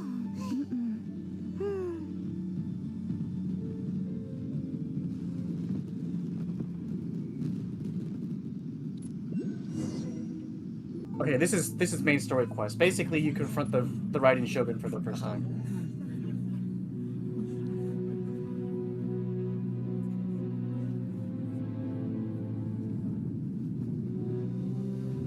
I was not expecting a Christian-looking statue in the Japanese area. Oh, that statue is very relevant once you learn about other lore stuff. Gotcha. Okay, so the fact that it looks not from this area is probably relevant, or is probably intentional.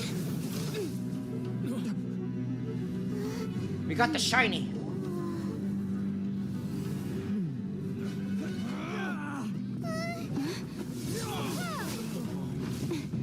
I am curious. Is like this traveler capable of using elemental energy? Actually, I'll just like say it after this because there's stuff going on. You are an exception, it appears. Exceptions, the enemy of eternity.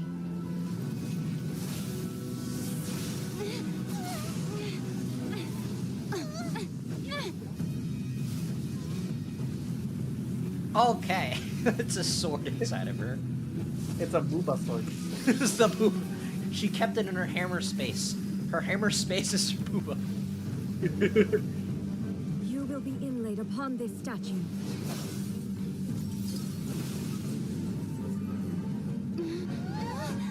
Okay, well there goes backup.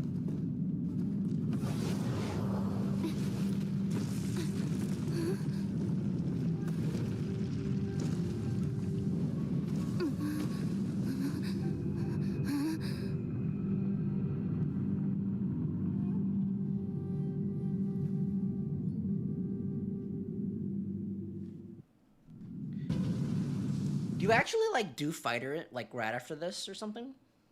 Oh, you lose. Ah, gotcha. You lose in the cutscene. Gotcha. Actually, what was I saying beforehand? Oh yeah, right. That's right. So for the Traveler, I'm curious. Does Traveler like during story missions or whatever? Does Traveler swap elements like, or do you get to choose which element Traveler uses? So when you're fighting, like in the story, like during story missions or whatever. in the first like half of the game, you choose whatever element you want to choose. And then and later on they start giving you elements that are like most lore relevant or most mechanically relevant to the story. And then if you're in a cutscene, well, he just uses all elements freely, basically. Like he'll just use multiple elements. Traveler doesn't have to press pause to change their element. Yes, it's just mechanically you're stuck at one element.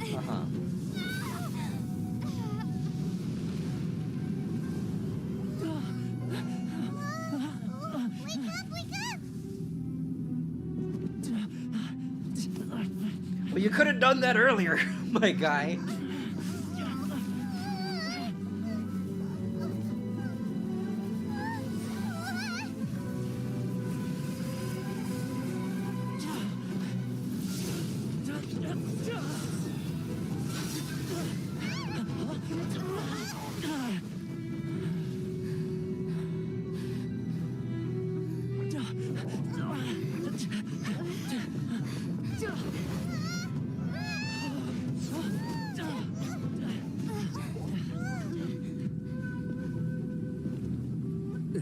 Shogun, who was that? Seize her under the decree.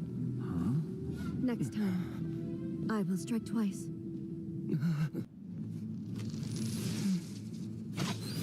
Okay, so...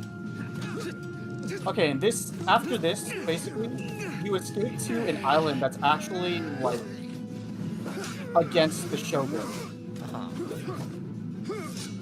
Okay, so there's like a separate faction here. It's kind of, Inazuma is kind of like two nations in one. Gotcha. And this nation kind of, like, is the resistance against her. So it's kind of like they claim ownership, but they're like, actually, no, you don't, basically. Hold the line!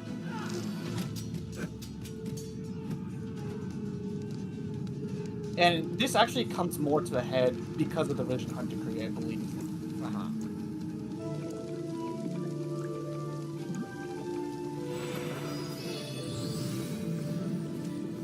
It's another person I don't know.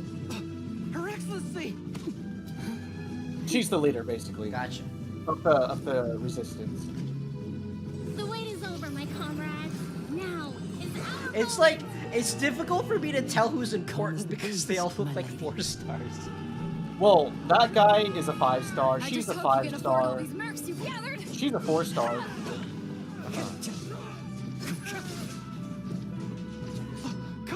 He's a 4-star. Meet again, old friend. There. Retreat! She's a 4-star too. All forces, retreat! Yeah, it's like, it's so difficult for me to tell. They look really... Well, their design complexity looks very similar.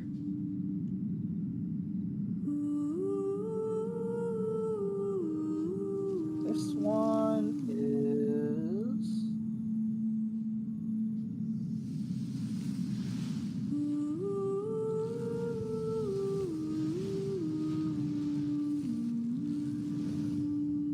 Okay, I like their use of the color here.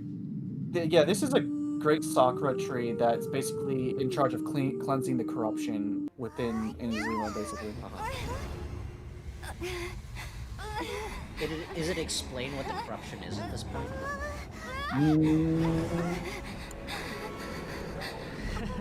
Yes.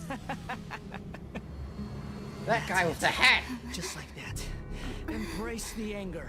Embrace it! The wrath of the gods fills It's basically the abyss. and it feeds on your anger.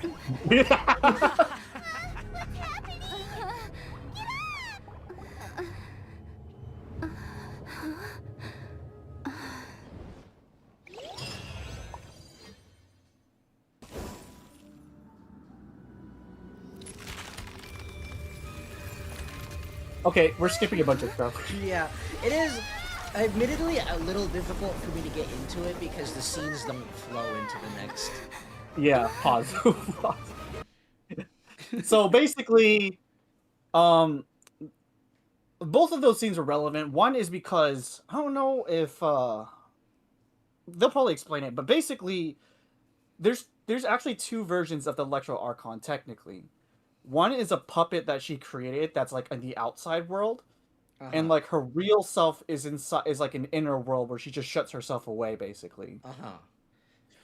Because we learned there's a concept called corrosion where like beings that live long enough start to like degrade in some sort of way. And in the case of the Geo Archon, it's like erosion, where like just like as rock erodes over time, it kind of like has that effect on the Geo Archon. And so she's trying to fit this concept of eternity and trying to shut herself away to prevent some sort of like erosion from happening to her. That's why she creates a puppet. And we learned that Fatui Harbinger with the hat is one of the prototype puppets that the Electro Archon makes before she creates that Raiden Shogun puppet as like an experiment to try to create like something, right? Yeah. That's why he's kind of evil. We don't know why he's exactly evil yet, but we just know he's a puppet that she created. Anyways, so like at this point in time, do we know if the Raiden Shogun that Traveler met was the real one, or is there like a real one somewhere else, or did she like not exist in the first place? So that, you know how we were outside and then she did something and then we were pulled into a world? Yeah. That inner world, we met the real Raiden Shogun. Ah, gotcha. Or rather, we met A.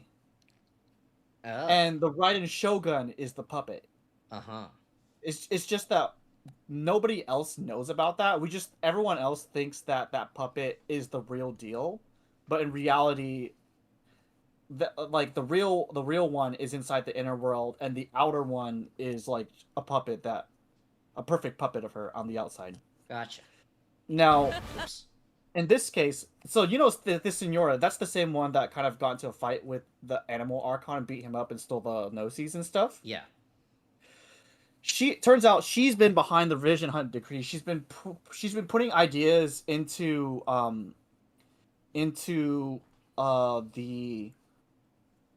the Raiden Shogun's head about like how if you take people's visions, you can do your eternity and stuff, right? Yeah. And Raiden Shogun agrees, actually. So we think that she's under the influence of the Fatui. However, because of this, we go up to her and basically confront her to a duel, and the conditions are the loser is slain by the Raiden Shogun and stuff. So.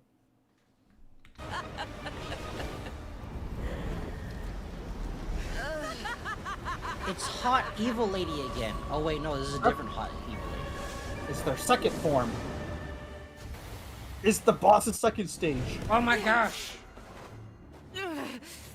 So strong, but how? It's because you only have one eye. You don't have any depth perception. It's actually really funny because like all the cutscenes, you just see me and Traveler fighting with a dual blade. Or is this that like just the basic like 1-star weapon or whatever? Yeah, basic 1-star That is weapon. funny.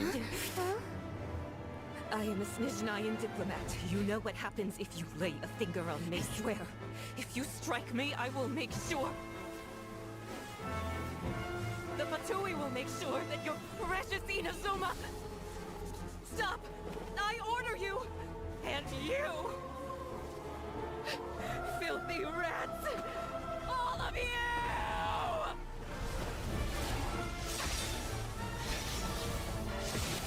Oh, there goes hot evil lady. Yep, she did. She is not playable. Everyone You are the enemy of eternity. I committed a murder. But as the victor, I acknowledge your honor. Therefore, I shall allow you to leave Tenshukaku alive. So yeah. Oh my gosh, we got gotcha polls, let's go! She ain't gonna be in Rush Hour 3. Yep, so, yeah, turns out Raiden Shogun is not being manipulated by Fatui, but she heard the idea and actually approved of it because of other reasons, basically. From the Shogun and now Senor is gone. She got what she deserved, but Paimon still can't help but feel upset. What I think is funny is that this is the first time in this video that I've heard Paimon refer to Paimon as Paimon. Oh yeah, she always does that. It's just, it wasn't in the video.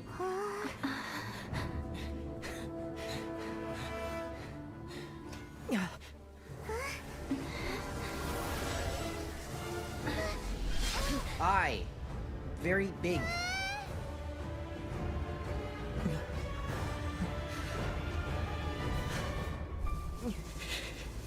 Oh wait, There does will that guy have always like be those who dare to brave the lightning's glow. Yeah. Oh, it's his friend's dead vision. Ah, gotcha. And part of his story is that he's been trying to see if anyone could reactivate a second vision, basically. Ah, gotcha. And it turns out if your ambition is high enough, that will happen.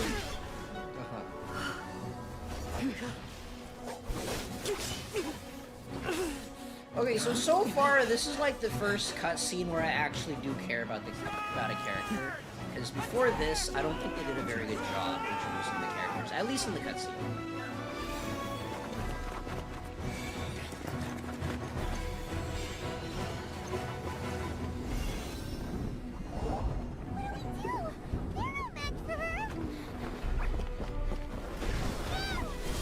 Go! Dual blade attack.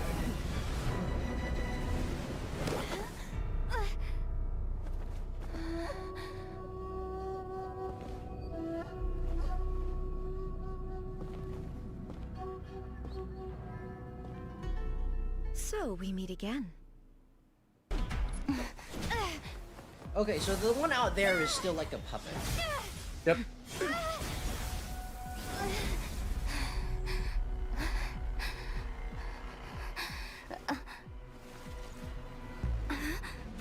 Dear me. I'm going to Aren't you pretend like cutting I it know rather what that close? is. Hmm?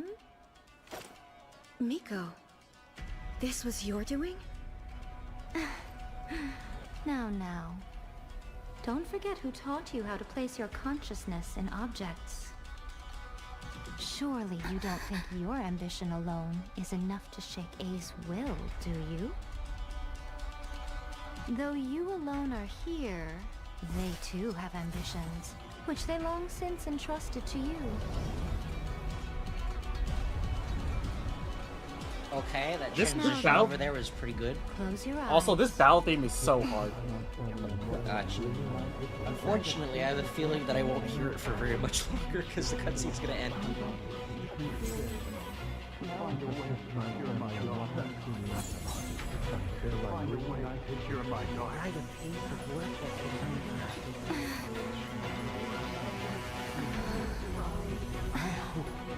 We can abolish the Vision Hunt Decree.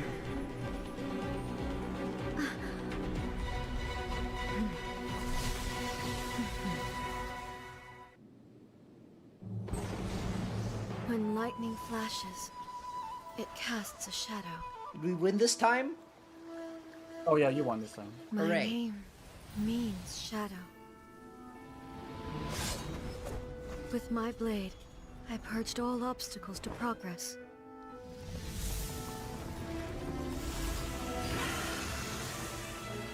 And yet, something was lost with each step forward. In the end, I even lost her. The tales are still retold in the shade of every Thunder Sakura. But the wounds left on our nation by that terrible loss still ache. Never stop searching. So I'm Even if assuming only like for a something brief happened flash to of make her light. like feel that way, because I If think she's nothing like else, talking about it right now. We have the present Oh, yeah. moment. She said that once. She's actually the second Electro Archon that But we know I've of. seen a nation Gotcha. stride forward and lose everything to the heavenly principles. I'm assuming the first one is probably just dead. Perhaps only if time stands still will the lightning's glow never fade.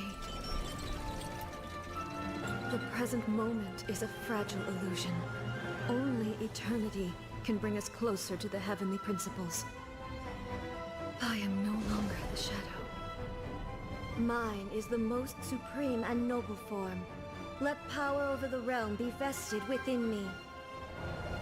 In this form shall I honor my subjects' dream, for a land of eternity, unchanging forevermore. Yeah, so basically we learned that she's the second As Electro Archon. promised, the Raiden Shogun abolished the Vision Hunt Decree.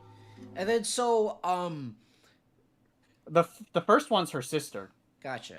And then so basically like is what's happening like right before this, like after we beat her, did we basically like just talk no jutsu her way and then now she's good guy? Not necessarily talk no jutsu, but we showed her that like everyone like we show her the suffering that she's caused with. Gotcha. And then she Vision just Hunt like Decree. changes her mind. Yeah, we worked very hard to convince her. And so basically she has to fight against her her puppet that she made because she programmed it a certain way, right? And because she programmed it a certain way, it won't do what she wants. And so she needs to basically go and change its settings or whatever it is. Problem is, she made it very hard to do so because, like, if you could just change the settings on the puppet willy-nilly, that kind of goes against eternity, right? So, so she basically gets into a 500-year fight with this puppet to change its setting, basically. Gotcha. Yeah. Basically, what that her people. Basically, going back to the previous cutscene, basically we know that 500 years ago there was this cataclysm in Conria that all 7 archons, where most of the 7 archons were called to like settle and stuff, right? Because something happened. All seven were called to kind of like deal with this and stuff, right? Yeah. And this one's sister at the time, Makoto, is the current Electro Archon, and she goes and she actually dies in this battle. And so A takes over as the Electro Archon and starts like implementing her ideas of eternity because she sees how like fleeting like stuff is. Gotcha. Especially since her sister dies in that battle. And so that's why she's like this, basically. Gotcha. Okay. Wishes penetrated her locked heart. Beyond the plane of euthymia, she saw what eternity means This in is the eyes of this the looks world. very similar to Wuwa 1.0 area. When one's fervent ambition burns brightly, the gods will cast their gaze upon you. Complete with giant cherry blossom tree.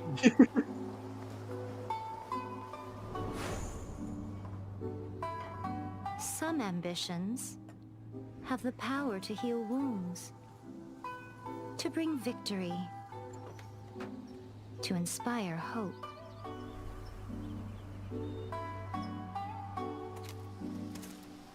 But some ambitions outlive their masters, long after the soul ascends. They remain as they were in the beginning. I will say that, like, I'd say that the camera movements are kind of serviceable, but nothing super stands out as super impressive or super unique to me about the camera. Although I'm assuming that's going to change later because this is probably never trust the Cujo. Really Let's get them. All right, so this one is random stuff. It's kind of relevant to the nation, but it's not relevant to Teyvat. It's your call whether or not you want me to skip it, because I don't know what's going on anyways. Yeah, no, it's fine. You can skip to 2820. 12820. Yes, you go back to Mondstadt for this one because there's an event in Mondstadt every year, but this one's especially important. Tree.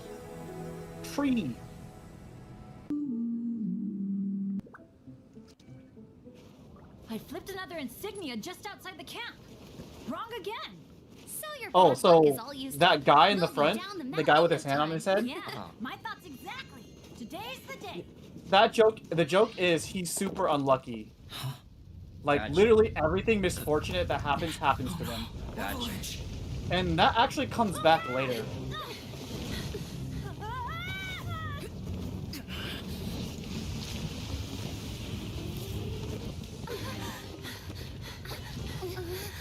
So is this like in a new region or? That is not in a new region. We just go back to that region. Oh, gotcha. I actually do like it when games go back to previous regions, as long as it's not like all the time because it's tedious. Yeah. Also, asset reusal, as long as it's not super. Okay, actually, that choreography is kind of nice.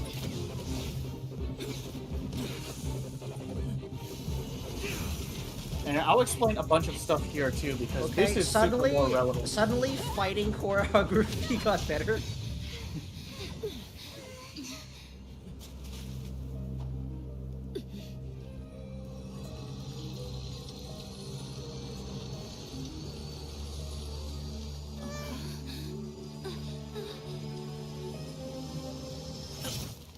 Oh.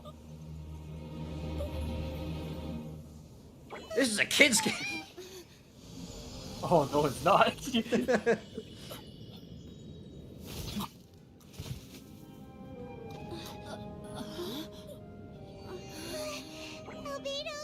what? It's not over yet.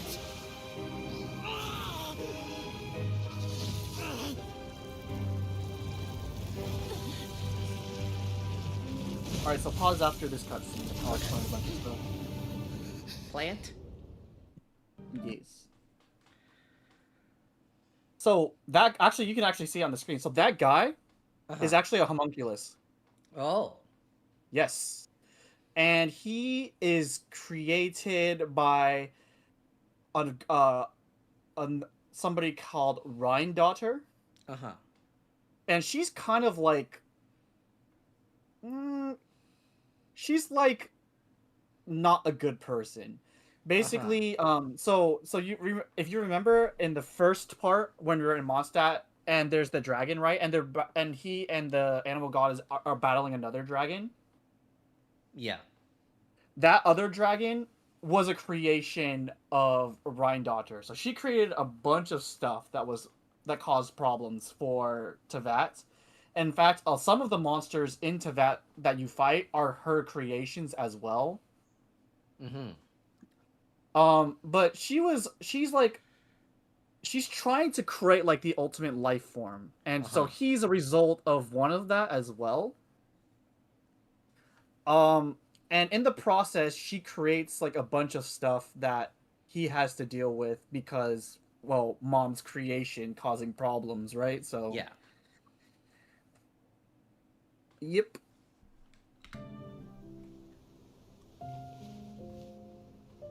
I mean, I will say that, like, My for story. this one specifically, the cutscenes I should have known. got better quality. Master's failed specimen in the dragon's belly. This is where the story truly begins.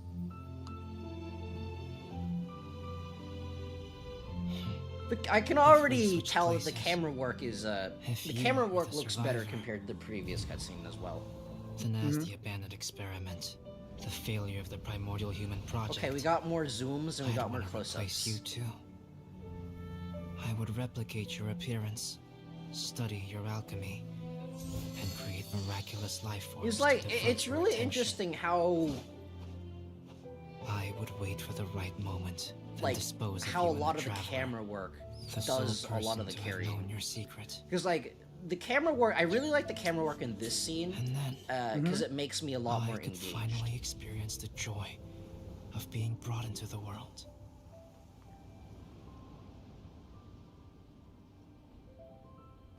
Okay, that was a nice shot. Alrighty.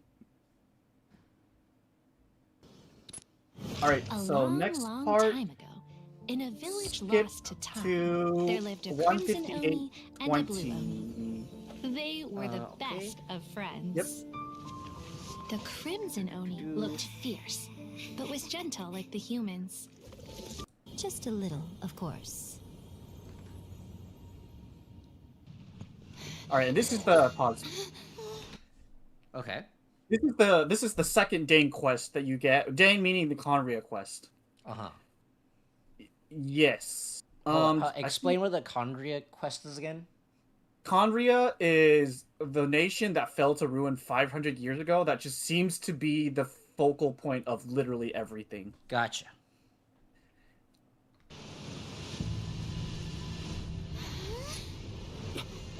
Look, the amplification device. Yeah, I can immediately tell this is the animation quality and the camera quality just got better. I think we'll finish Sumeru and then we can stop it there. Gotcha. Especially since I'll need to find better ones for Fontaine.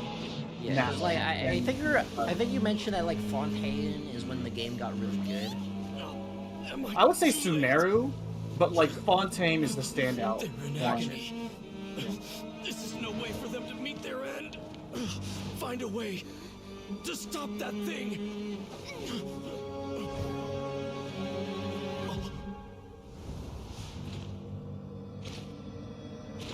Man is literally in shambles.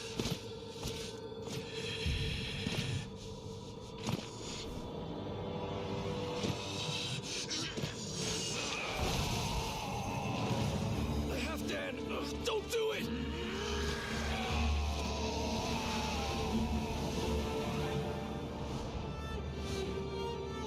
Okay, so they do know each other. Or Yes. at least they used to.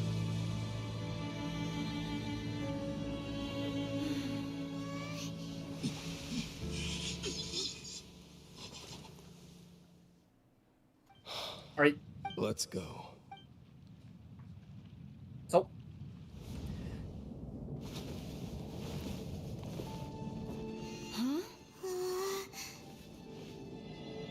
Huh? Light.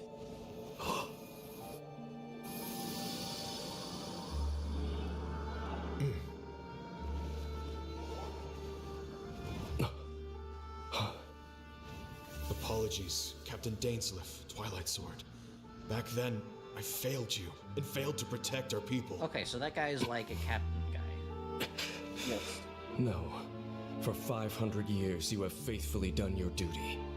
To this day, I am proud. Wait, of you how all. old is he? Who? That guy? Yeah, that guy. Because he mentioned like 500 years. Okay, I'll explain that. Fall, did it? Yeah, he is at least 500 years. Gotcha. Oh wait, no, I remember him. He was that guy at like the Correct. beginning of that first trailer thing that you showed me. Yep. It's gonna take me a while because like I don't know the names of everyone because they're introduced so quickly. I know, right? So, no need to revive the homeland. Yep, it's a positive. So, for that one, Uh, so the thing about Conria, it's destroyed, right? But in this quest, we learned that there's more. There was more to it, right? So basically, Conria basically did some research into the abyss. Stuff hit the fan. Abyss went crazy. That's why the seven were called. Gotcha. So the higher gods decide to punish Conria by cursing the pure-blooded Conrians with immortality. So basically, all the pure-blooded Conrians, they have to suffer the fact that their was that like 500 years ago or whatever? Yeah, that's the 500-year incident. Gotcha. So Dainsleif is a pure-blooded Conrian. He's immortal because he's been cursed with immortality. And he's been forced to basically see like everything and everyone he holds dear to wither and fall. Now, the non-pure blooded Conrians from basically other nations, basically. So basically, what Conria is a nation without a god, because every nation in this continent worships like one of the seven, right? Yeah.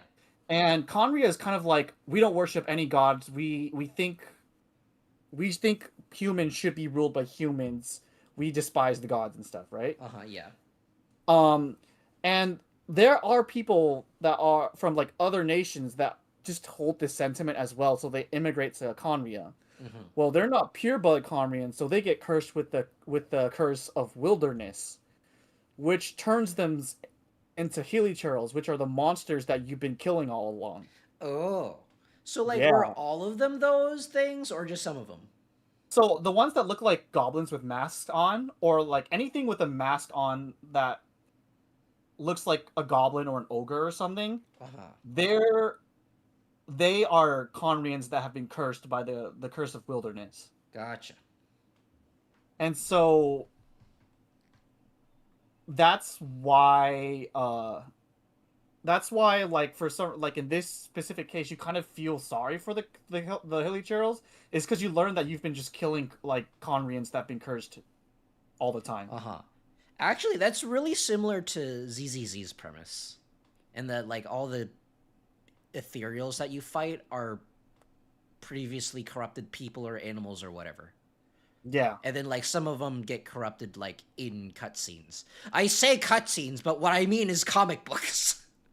And so, this is kind of spoilers, because, this is kind of spoilers, but, like, there's a, basically, because of this curse, there are some people just, like, as you go on, you learn that people don't really like the heavenly principles, right? Because they if you've been doing world quests and stuff, you see, like, a bunch of ruins and stuff, and it's because the heavenly principles has been destroying them by sending down, like, heavenly nails down upon them and, like, decimating, like, the land and stuff as punishment, or in some cases to deal with the abyss. But it's just like, they don't care about collateral damage, essentially, right? They only care about removing the abyss or punishing people because of their experiments into the abyss, right?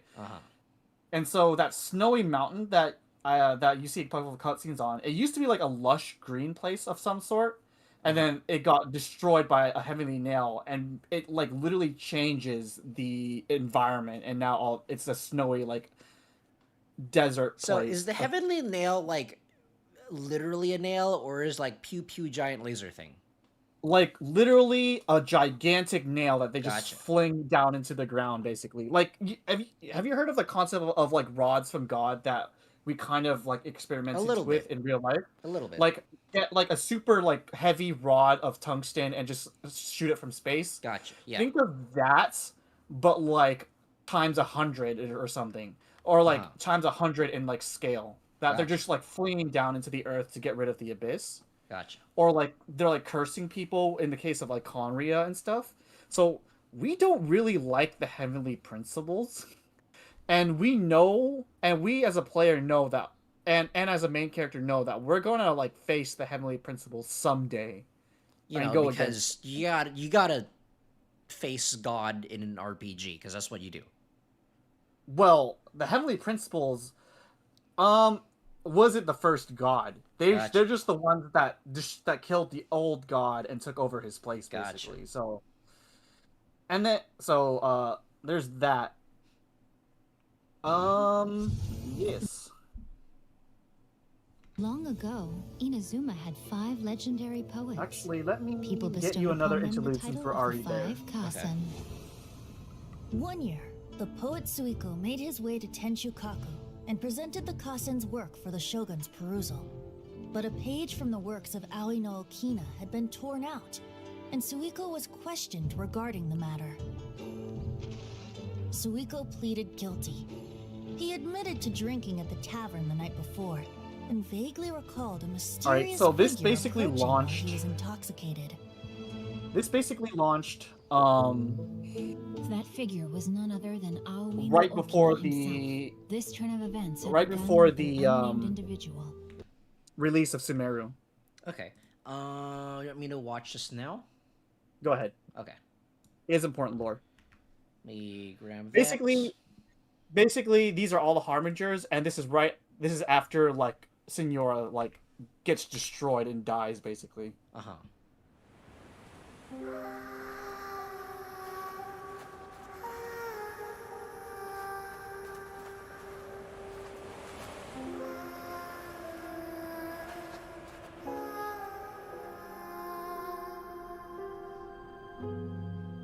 The sages think themselves to be all-knowing, but we alone are wise to the virtue in those acts of folly.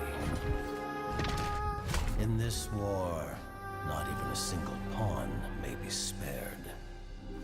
Because on this chessboard, checkmate is not A lot where of the different game games use ends. chess as an allegory.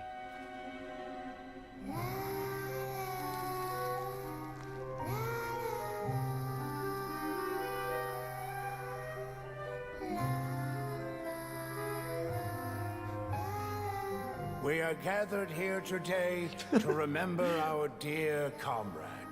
In honor of her sacrifice, all work should halt for half a day as the nation mourns her passing. Merely half a day? People say the Northland Bank's true currencies are blood and tears.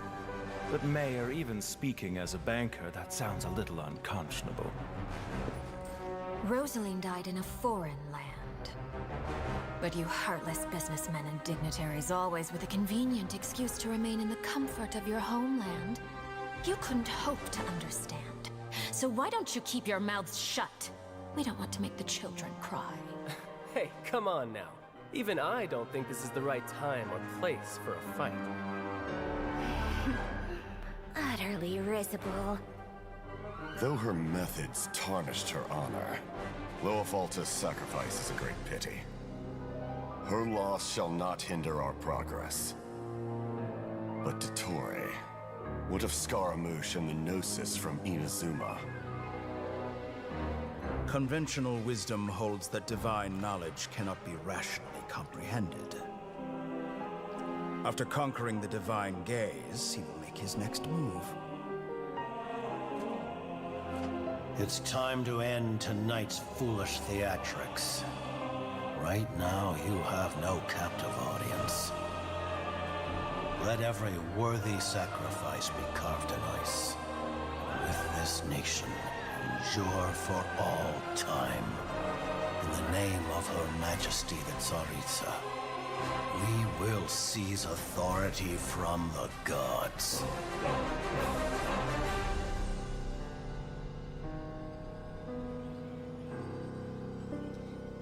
So is this like introducing a new season or something? This is an interlude. Gift from Tsaritsa, such is Her Majesty's Like they just randomly benevolence. dropped this, and people collectively lost their minds at the lore introduced. Yeah, and people just collectively lost their minds about like the lore bomb that they just exploded in front of everybody. Rosaline, I promise you. They really your like using final that fire resting place butterfly will thing. be the That was her entirety thing. of the old That was Signora's kind of thing. Who was that again? I don't know. That was the harbinger that got destroyed. And Oh, that thing. Yeah, that I must say, hot evil lady. you're Gotcha. looking very young today, Doctor. You know very well that I do not take that as a compliment. So, where's the segment in the prime of his life then? He's busy with a little experiment in blasphemy. Colin, time to head out on patrol. Okay, Master Tainari. What was that? Gotcha. Okay, well that's interesting. Yep. So that appear like before this current cutscene or like after? These are mostly like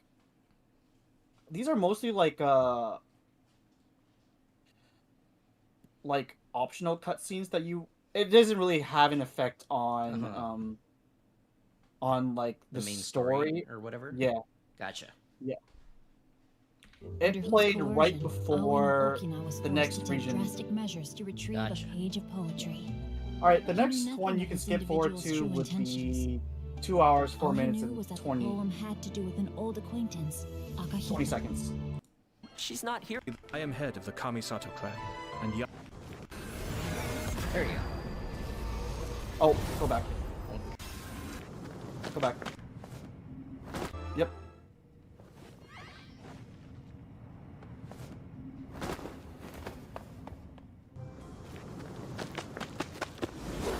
Oh yeah, that's one of the divine nails.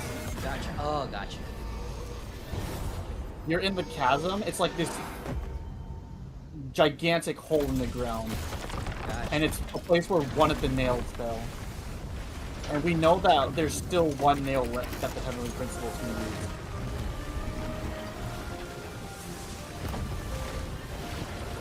So, it's probably safe to assume that they're gonna use it sometime in the story, because Chekhov's heavenly nail, you gotta use that.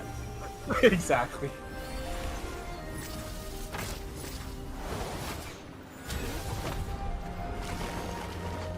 I actually pictured it to be a lot bigger. Yeah, it looks. It's actually bigger. It looks. The cutscene's making it look small, but it's like huge. Gotcha.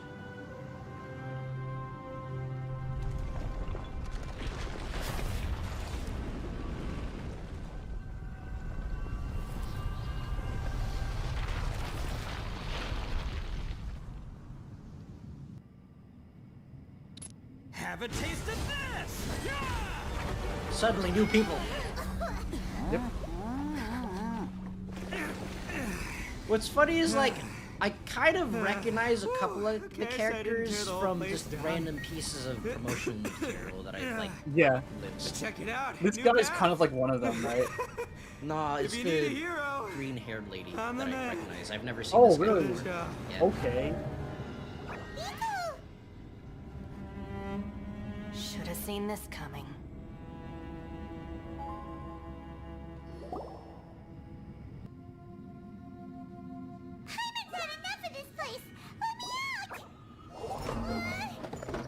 Oh, good job, Okay. Pilot. So, I'm assuming you're trapped down here with the heavenly nail, or maybe because you were sent to like investigate or something. Well, you're trapped down here. The Heavenly Nails just happen to be there, but you're trapped down here for other reasons. Gotcha. And then so you just encountered a heavenly nail just by chance. Yeah. I got it. I just had a. We'll never know what she had. Stars align, bestow your light. Evil purged by thunder's might. Spirit curbed, pneuma surge. By dictum divine, heed these words. Do as I command. Aha! The fantastic compass is an amplifier. Maintain this energy level, and we may stand a Fantastic chance. compass is a name. Hey, I yo. will maintain the energy flow. Understood. Yo. Everyone, stand back.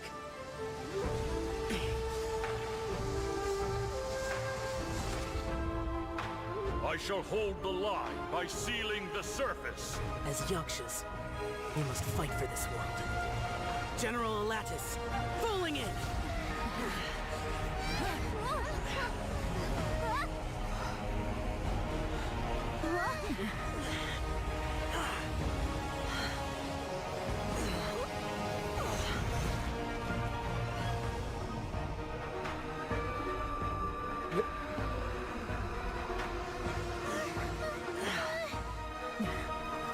can go ahead and pause it after this cutscene, but because this isn't important to that lore, but it's still very important to like other stuff in the game. So.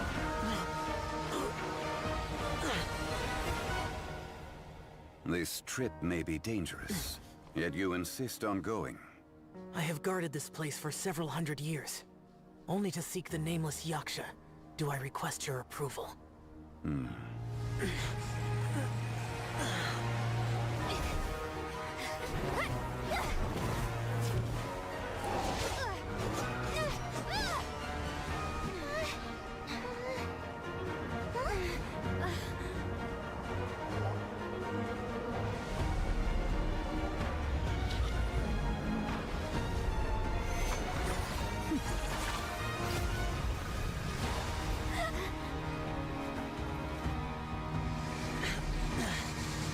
I will say that it's like there's a lot of stuff that's going on, but it's still difficult for me to care about the characters because they haven't been introduced properly. Yeah, with no fault of your own. Yeah. You're not gonna be able to figure out anything with like just viewing cutscenes by itself either. So. Yeah. Which is unfortunate, but oh well.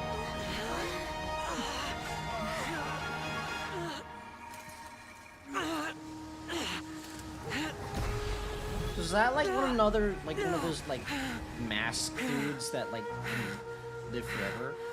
You can't keep Essentially, your strength but won't last. yes.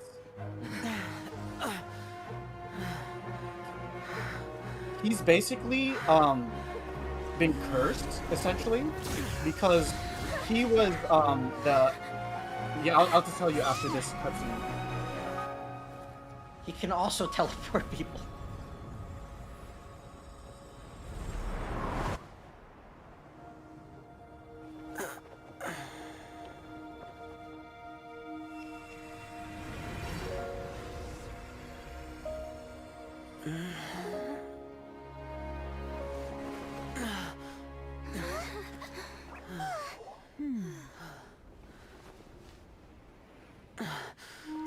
Actually, interestingly, the way that Genshin does its cutscenes is really different compared to Wuwa and ZZZ, because, like, from what I can tell, Genshin's cutscenes revolve around more of an ensemble cast, whereas ZZZ and Wuwa usually focuses on one character at a time. Or at least, like, from these cutscenes, like, there's a bunch of characters, like, all at once. I see what yeah. Or, like... A lot of them have that, for sure, yeah. Yeah, whereas, like, Wuwa focuses on one at a time, and ZZZ doesn't have the budget to focus on more than one.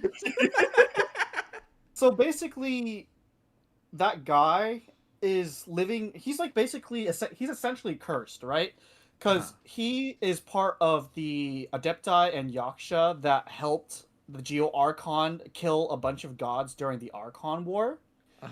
And the thing about killing gods is that it's kind of a problem when you kill a god, because their corpses and their curses essentially manifest when they die. And they cause problems with the lands, or they essentially curse like the people who like do so, right? And he was involved in slaying a bunch of gods, basically. Got it. So this he is was kind like of also cursed with the immortality thing? No, it's a different kind of curse. It's like a dark energies that threatens to take over kind of curse. Gotcha. And so this is kind of like, I loathe to say the word redemption arc because it's not really a redemption arc, right? But it's like the closest way I could describe it, basically. Alright, you can go ahead and skip to 28 minutes. Where have you been? Oh, wait, never mind. Stop. Brother Yaksha, you're confused again. I've told you countless times, I am Boyoung. Yeah, so see, that Yaksha is suffering from, like, memory loss because of his curses and his karma from killing a bunch of gods. You are Boyoung, but who am I? Believe me, I want to know as much as you do. Here we are, the two who agreed to stay here together, and I can't even call you by your name. It's a shame. Stay here? No. No, you have to leave. Nonsense, Brother Yaksha. We're down here for good now. Don't you remember? It's too late to have regrets. The seal can't be broken. The seal. Ah, yes. I'm a Yaksha who came here to fight. Brother, are you okay? Look at the state of me. I don't think I've got long now. We're the only two left. Don't go dying on me. You know, today I saw my family down here. Clear as day. What do you think? Am I losing my mind now too? So did he just become like Do you want bigger? to go home? Or wait, no, No, did that's he a become like that's a smaller? different one. Oh, that's a different I one. made my decision to leave. He's one of the Zhou Zhao above comrades surface. Ah, of I that obviously... masked guy.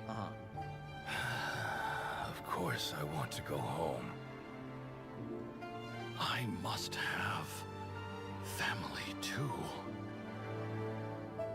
You mean brothers and sisters? I'm sure you do. Brothers and sisters. It's Yes. kind of difficult for me to who tell am who's talking because their voices Where are is really my similar. family? That's true.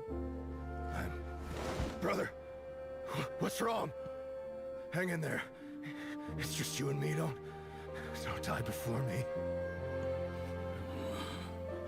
Alatus, is that you?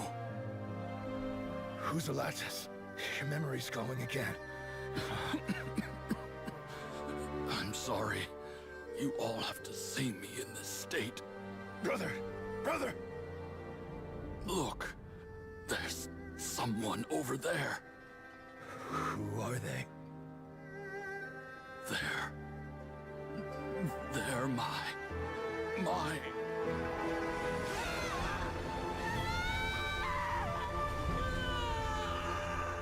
remember now.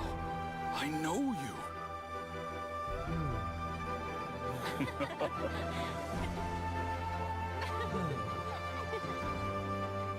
My brothers and sisters have come for me, Boyong.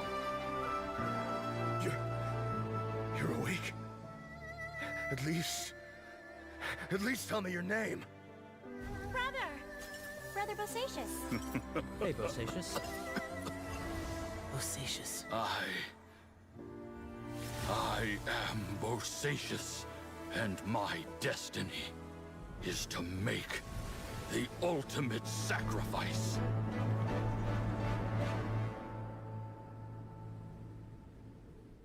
Cannot be rushed.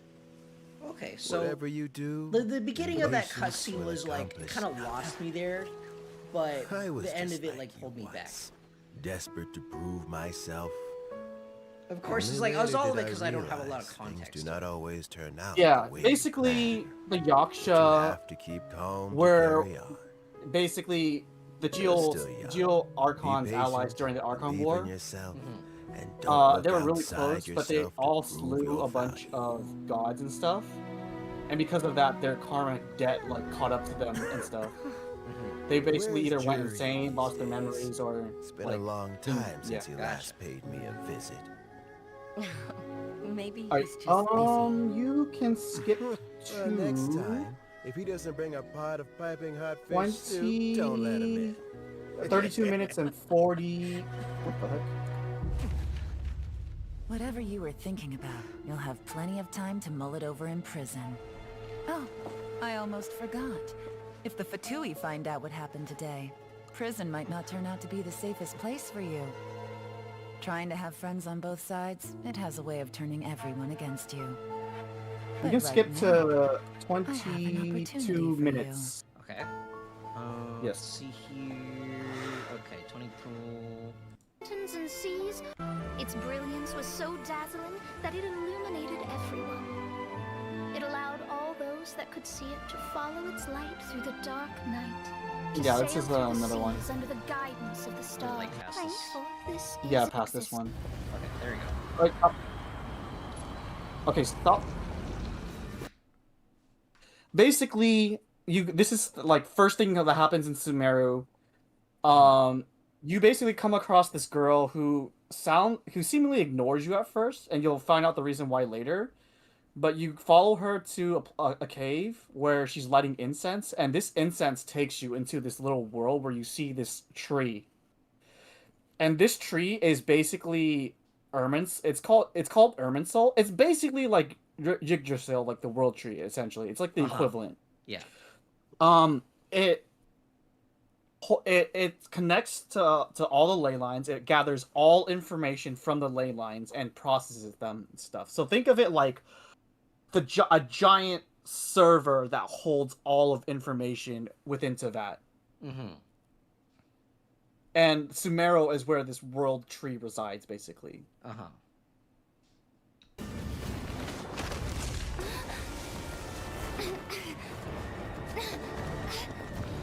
Well, Paimon is mysteriously not in this cutscene. Yes, because you're the only one affected by this incense that has... This is technically an illusion in your mind, basically. Oh, gotcha. It's the best way to experience it. Or like a dream. That was a cool epic scene. What the? Oh, but this part is important, though. Another cutscene, I guess. That was weird.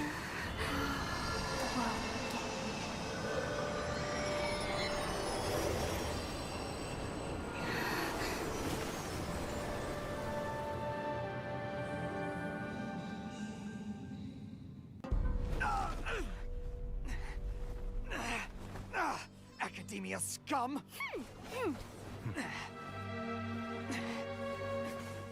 Okay, you can pause after this cutscene because it skipped a bunch.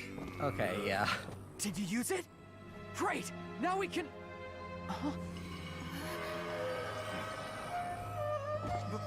Boss?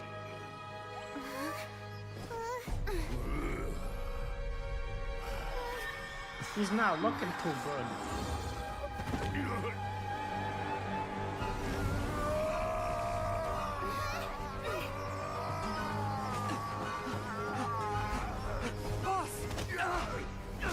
Boss! What's wrong? What happened to him? We have to cut his Akasha connection, now.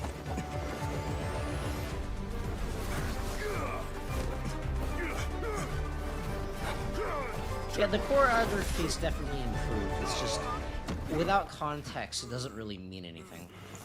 Yeah. So basically... Yeah.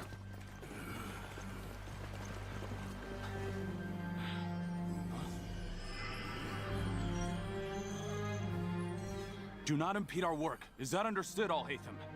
Of course. I was only trying to help. Take him away! Oh, he took his thing. Yep.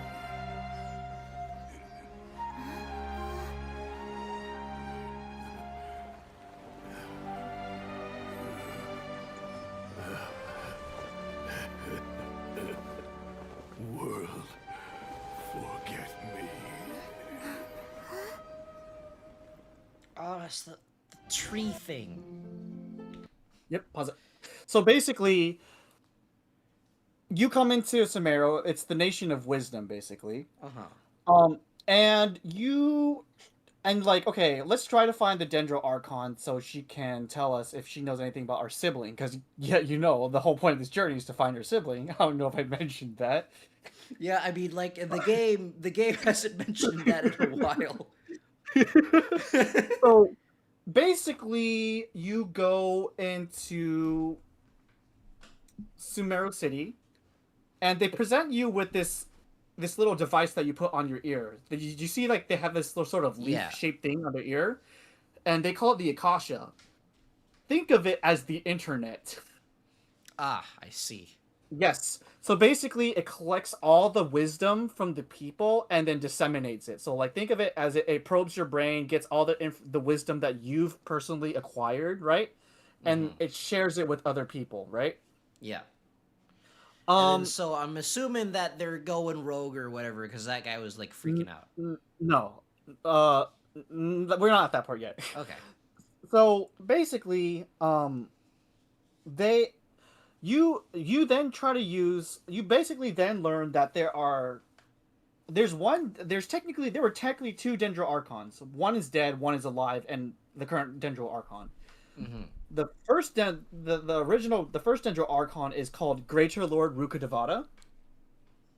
And she basically perished during the Conria, during Conria. The other one, the current one, is called Lesser Lord Kusanali. And basically, you're trying to figure out how to meet Lesser Lord Kusanali. And what you learn is that a lot of people seemingly adore Greater Lord Rukkhadevata and just don't give a shit about Lesser Lord Kusanali, even though the former is dead and the latter one is alive and their current Dendro Archon, which is weird, right? Like, and so you're like, okay, and you're searching through all of this during the Akasha and stuff, and there's kind of hints that the Akasha is restricting certain knowledge from you. Wait, so do you get one of those or no? Yeah, they just hand it out to you. Gotcha.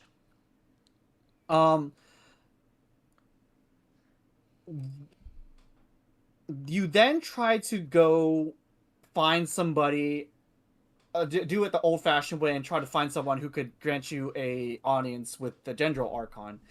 The problem is they send the people that they send you to, all they're doing is just looking to Akasha and saying, oh, I don't have the information, you can't send it, you can't, there's no way I know how to figure out how to, like, visit the Dendro Archon and stuff, right? Yeah. So which is like the exact same thing you did. So you decide to change strategies and go to a separate town to find stuff, where you learn that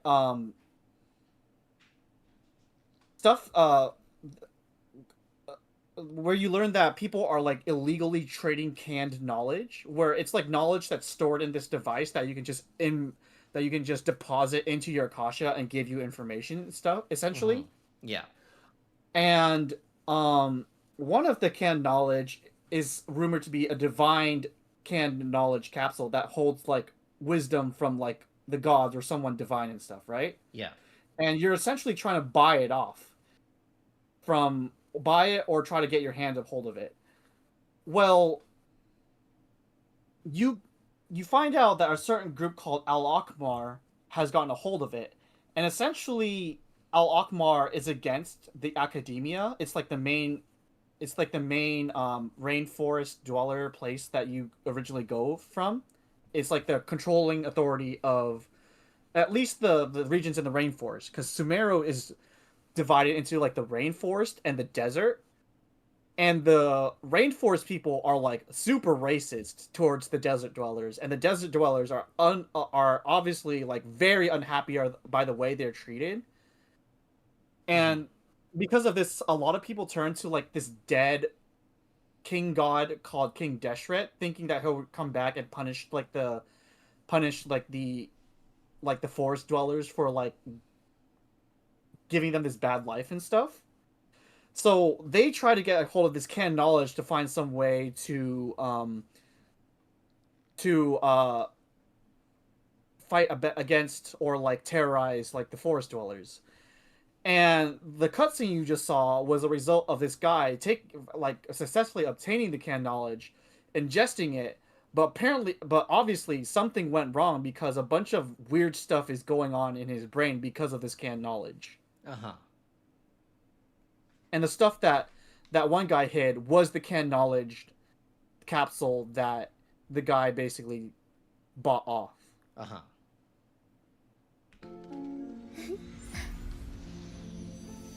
Oh, shoot. Okay, let me get you context for this one, too. Go back. Pause and go back. All right. After this, you basically go back to the main Sumeru city to hold a celebration for Lesser Lord Kusanali, because as it turns out, there are a small amount of people in the academia who are like, no, Lesser Lord Kusanali is a great god and we adore her and we want to throw a party we want to throw like a celebration for her birthday and stuff, right? However, the main big shots for the academia go and like basically shut it down. Because they're like, oh, because they basically, it's like no secret that they hold Lesser Lord Kusanali in like really high contempt and stuff, right? They're like, our only god is like greater Lord Rukadevada, basically. You're like all pissed, and then but you're like, you know what? Nothing you can do about it. Let's go to sleep. You wake up, and you find out that the celebration day has been looping over and over and over again. Gotcha. And you're like, what the heck's going on? You basically meet Lesson Lord Kusanali within the loop, within like the 50th loop or something, right? Yeah. And you're basically trying to figure out what the heck is going on. Why is this day looping, basically? You basically learn that... So you're like, okay, is it time travel? Is it like something physical, like a massive operation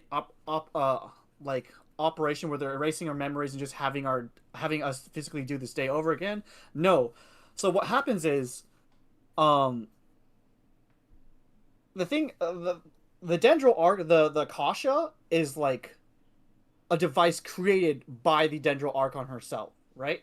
Yeah. And it actually steals the dreams of people, like when you go to sleep, the dreams of people, and converts that into knowledge, because the Dendro Archon actually believes that dreams are where like wisdom blooms, basically. And there's this thing in Sumeru where people believe that Sumerians don't dream, and that's a sign of wisdom because dreams are like fanciful and illogical. But in reality, the Dendro Archon believes that dreams are where wisdom begins with, right? So it's been taking people's dreams and disseminating information as from these dreams, basically. Okay. And you realize that this loop is just one massive dream that they're doing for whatever reason, right? They're the bigger, higher up, the big shots are making people dream the same day over and over and over again to gather information for something. You don't know what this something is yet, but you just know that you're dreaming the same day over again. And each day you're waking up, you're feeling more tired and tired as ever. The way to break out of this dream is to find the host of the dream and make them aware that they are dreaming, so that they can just wake everybody up, basically. And you go to the person who's in this cutscene. You find out that she's the person who's in charge of the dream. And they're like, okay, well, since I couldn't dance because the festival got canceled, I might as well dance now while this dream is collapsing. Yes.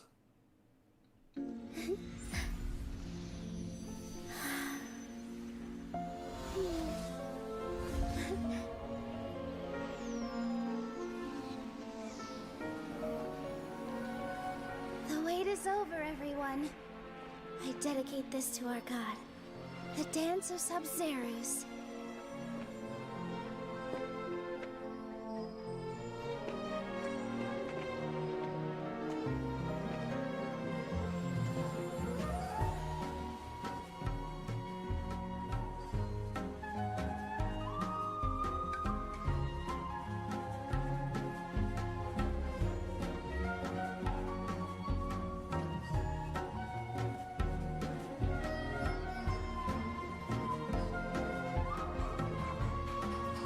And so all that stuff that's like disappearing is like dreams. It's the dream collapsing. Gotcha. Yeah.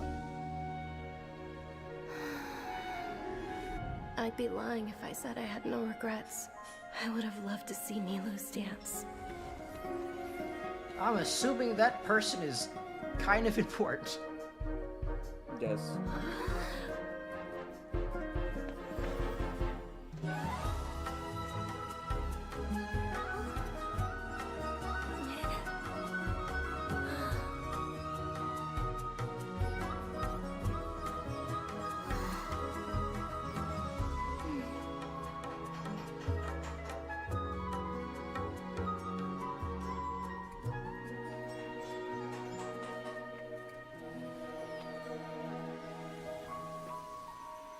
That's a very traditional dance, by the way. Like in real life. Gotcha. Oh no, not this quest! I feel like there's a lot that's being skipped. This is a world quest, but it was a very tedious world quest. Ah, okay. Well, in that case, it doesn't matter that everything is skipped because it didn't matter anyways. I wanted to die doing this quest.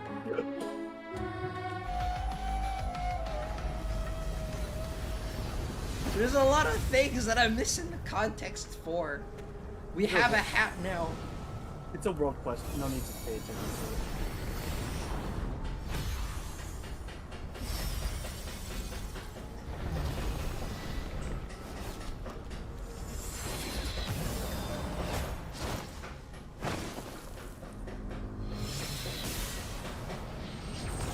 Giant laser from... Yeah, apologies, I don't really have a whole lot to say right now, because, I'm missing a lot of context, because we're just jumping from random cutscene to random cutscene. Yeah.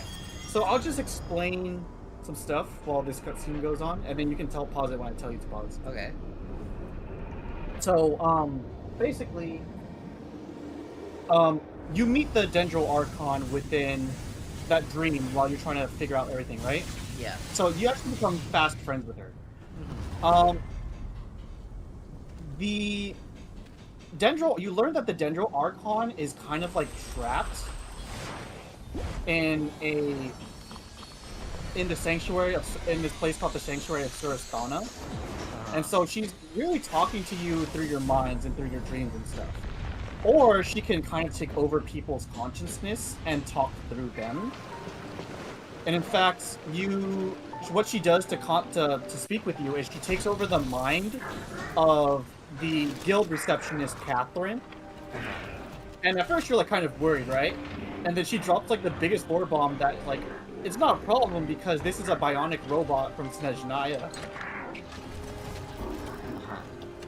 So basically, we learn in this case that Catherine is like a machine, basically. But this is, from now on, this is kind of like how the Dendro Archon Akita will talk to you for a certain time being.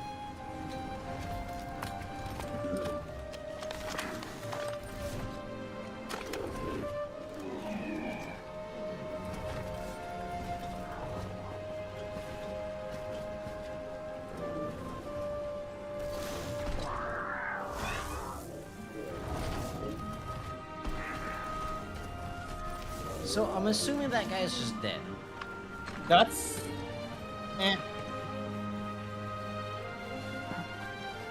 Yeah, I think that was his creator. This is the Kainori. That's the Air Guy story quest, and it was a decent quest, but I don't remember much from it. All right. Yep. So see that lady? Yeah. That's the guild receptionist that the Dendro Archon has taken over the mind of. Gotcha.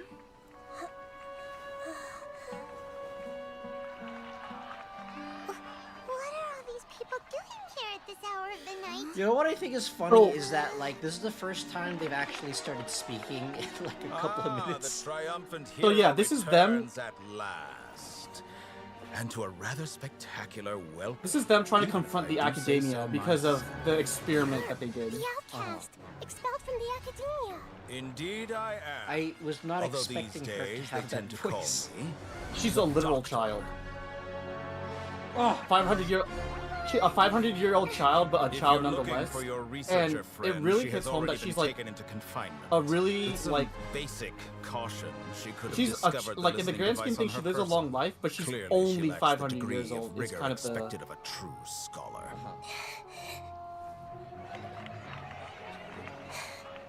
The people of Samir City. What have you done to them?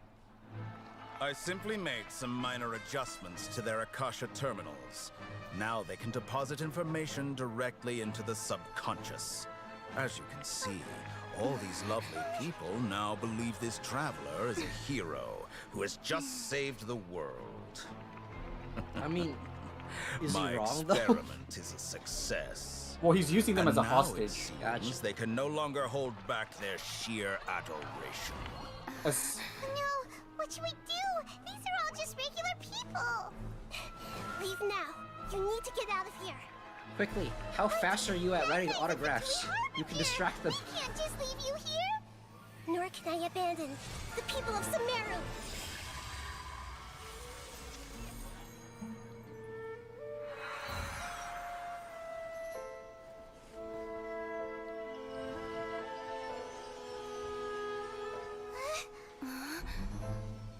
Don't worry. We'll meet again outside of the city.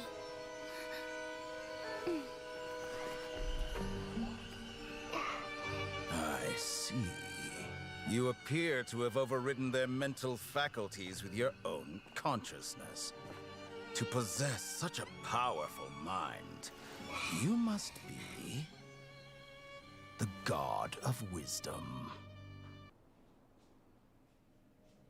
It took 3 betrayals for me to finally understand. The world is just an elaborate tapestry. This is part of the lies. quest. My fury Basically. will never be This is where you find out why they were doing that experiment. Gotcha. The first to betray me was a god. Hold on. My Remind me what the experiment was again? My mother. The dream experiment where they Oh, looped. yeah, gotcha. Valuing strength above all. She saw no worth in me and I was discarded. The second was a human. My family. My friend. Consumed by fear, he saw me as an abomination.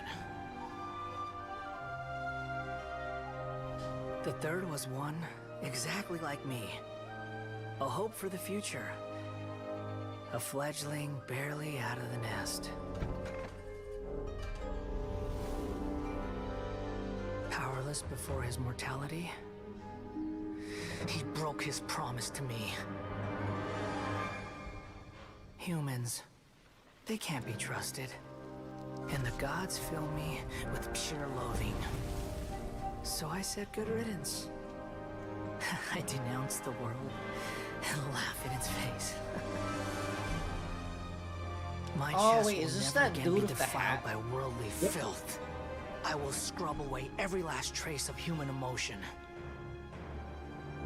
Then it will be empty, a blank slate, and ready to receive a supreme gnosis, brimming with pure divinity.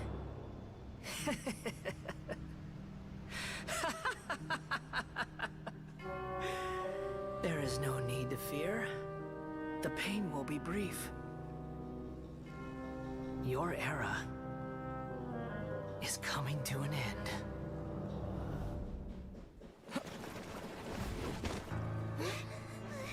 Okay. Ooh, that's a pretty building. So basically, we learn while you're escaping from the doctor, you run across one of the researchers that made contact with the tree, and then you see this vision, and then you realize what they are doing, what they're trying to achieve is to create a new god, basically. To replace Lesser Lord Kusanali, or Nahida, is what we learn her name is. And that he, because he's a puppet, will be the vessel for the new god that they're trying to create. And then basically, I'm assuming the evil dudes are like, oh, hey, new Archon is bad because we want you to think that they're bad. Or is like not as good as the first one or something. Say that again? I'm assuming like are the bad guys basically using the little ear things to fill people's subconscious into thinking that the current living Archon isn't as good as the previous one? Essentially, yes. Gotcha. And I don't think it'll show in a cutscene. The reason why they're doing this is okay. So they're like, this is the god of wisdom, right? And there's a previous god of wisdom that dies, and so, and the fact that she dies and the current one is born at the exact same time, they essentially discover her, right? A newborn god, basically.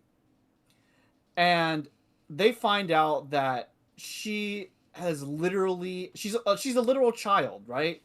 She has neither the wisdom nor like the mental faculties to act as a god because she literally just got born.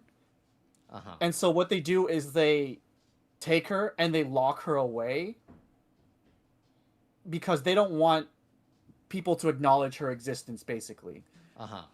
And then the Fatui comes in and the doctor comes in, who's originally from Snezhnaya. The Fatui Harbingers are actually from all across Teyvat. They're not just from Snezhnaya. They've been recruited from every nation, basically. The doctor says, hey, let's make a new god to replace this Nikita who you guys all hate in the first place. And obviously the sages of the academia, the leaders, they're like, yeah, let's go through with this because we hate the old god because she's no god of wisdom because she doesn't know anything, when in reality she's just a newborn god who never got the chance to like grow and to learn and stuff. And so they literally just pluck her out, test her to see if she holds any wisdom, and then when they find out she doesn't, they lock her away, basically. And so for like 500 years. And so going back to this, they're still on the escape, and then their pursuers catch up with them because they're under the control of the sages, basically.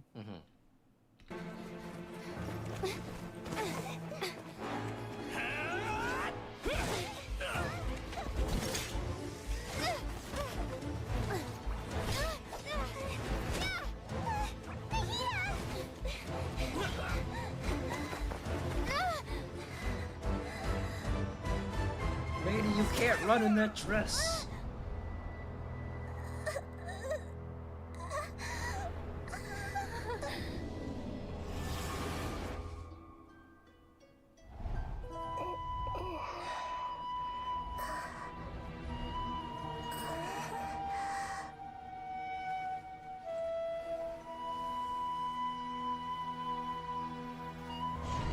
Okay, so that's like her. I've actually seen her image before. I don't know where though.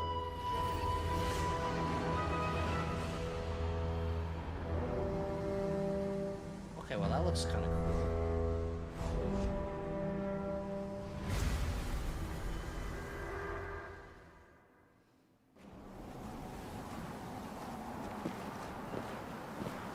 And because they're being like chased all over the place, they're now escaping to the desert, basically. Gotcha. And the reason why this fight's gonna happen is because, like, those two exactly don't trust each other, basically. Gotcha. I've actually always liked desert environments in games. I think they're like pretty cool, well, when done properly. Oh yeah, and the desert's really nice, and there's a lot of like issues with the desert with the forest because they're like also like discriminated against and being racist against people.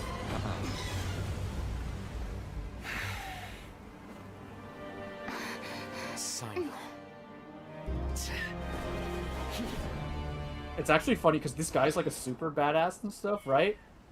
And then the moment you get to know him better, he just tells dad jokes all the time. Okay, I've also seen her everywhere in promotional material.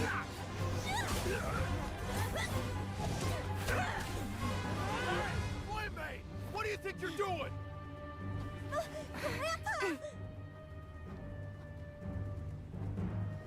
Don't you see this blade here? You coward! Why are your hands shaking? Wait a second! It's a earthquake!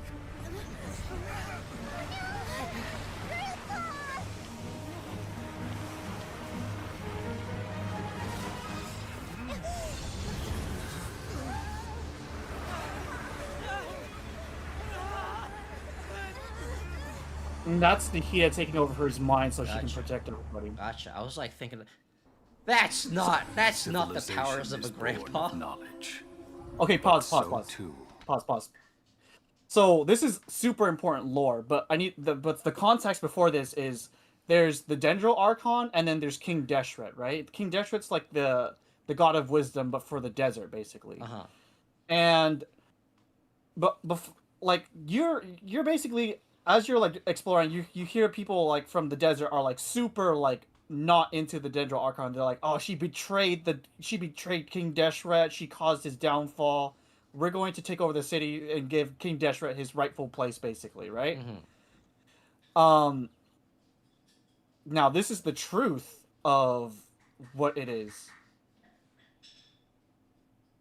So you probably should go back to the beginning, and I'm not going to talk because this is super important. Gotcha. Civilization is born of knowledge, but so too can knowledge be its demise. A disaster caught us unaware. It was knowledge that did not belong to this world. The Scarlet King brought this forbidden knowledge into our world, and it quickly spread like a plague. People's minds were filled with crazed whispers. Dark gray scales spread across their bodies. Even the land was stripped of its vigor. Only a desperate, deathly silence remained. Were it not for greater Lord Rukkhadevata from the forests, the damage would have been irreversible. She summoned the priests to build temples and infused into them the divine power of life. The disaster was miraculously tempered, and the embers of our civilization were preserved in Aru village. Alas, the miracle could not last. As long as forbidden knowledge continued to exist, it would forever blight this world. In the end, the proud king of the desert, my eternal lord, chose to sacrifice himself. I have spent my whole life since guarding one of these many temples. But now, my duty is coming to an end. As I close my eyes for the final time, the sight of that noble deity will appear in my vision once more. In helping the Scarlet King to eradicate forbidden knowledge, she exhausted her strength, and her form became that of a small child. How strange. Now that I think of her, I no longer have any fear of death, for I sense that the spirit of life will abide with me during my eternal sleep. Children of the desert, cling no longer to past grievances, but hold tight to the memory of this act of benevolence. Okay. Yep. Oh, this is no relation to that. Well, I mean, like, I am glad that Hoyo is actually, like, acknowledging that previous characters exist, which is rare in gacha games, I feel. Yeah. Clee, listen.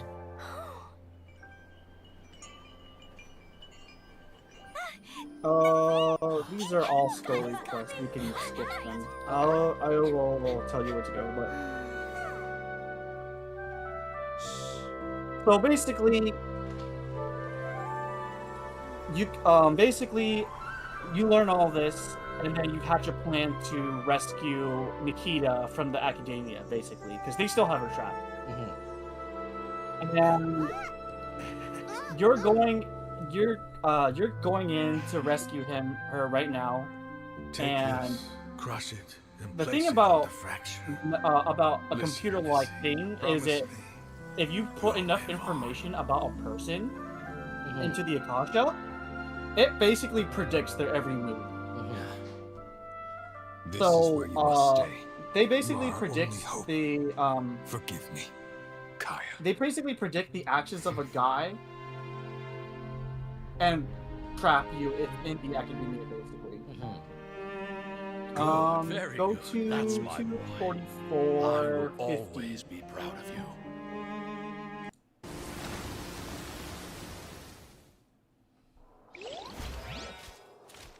So, actually, like, does this story quest just like happen in between like main quests Yeah, or whatever, because and just what happens takes place is, in an unspecified time?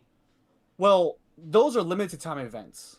So they're basically like implied to be happening at some point in time, but it's not specifically said. Yeah, I would say so. And some of them are also character quests as well. And you could argue those character quests happen in between the story quest. And yeah, when by the time they release, by a certain time they release, you can argue it happens in this specific time frame and stuff. So, but a lot of them are like limited time events where they'll have a story, they might have a cutscene or two, but some of them don't. Most, if not most of them, kind of don't have any bearing towards the overall Teyvat lore. Gotcha. It is important character. It is important character quest in some cases. Like a limited time event could act as a character quest, but more often than not, it's not lore relevant. But when it is lore relevant, it's kind of a pain because it's like, man, we're never going to see this event again. All right, so go ahead.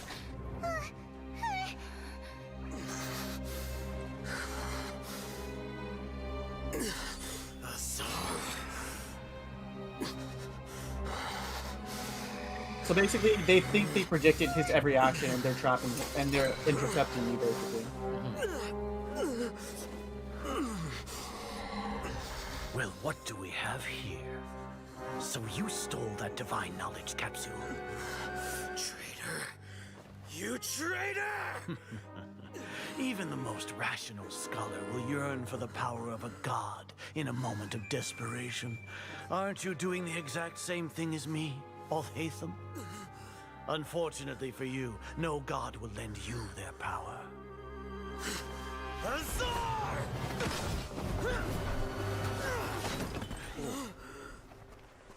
Mr. President, get down.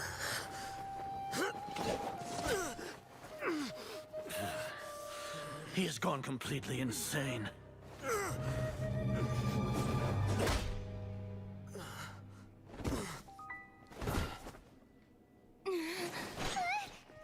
Take him to the Matra and exile him to Aru village.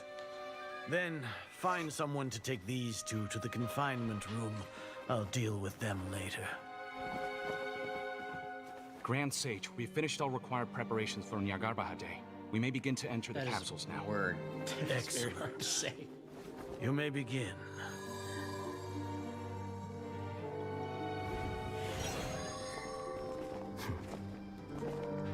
Okay, so that was their plan to be caught.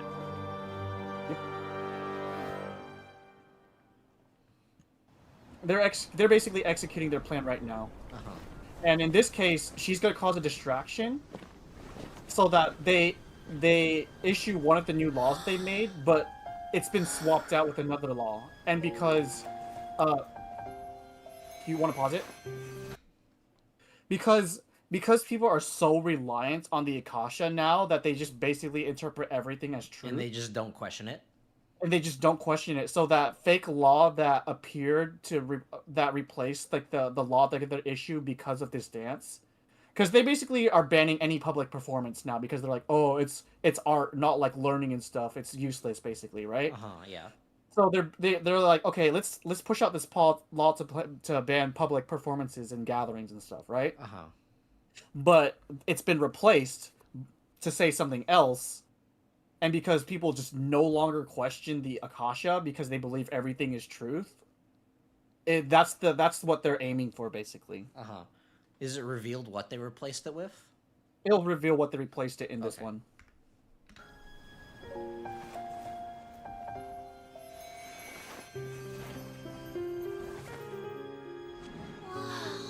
Actually, did they talk about this plan beforehand in like... They did. Gotcha. They did. Yes. So like at this point, the player knows what their plan is. They're executing the plan right now. Yes. And the player also... Well, they do the thing where the main character knows, but the player doesn't. I've never seen a performance like this.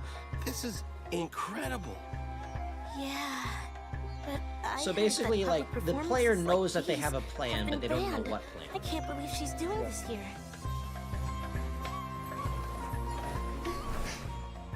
Grand Sage, there's some commotion outside.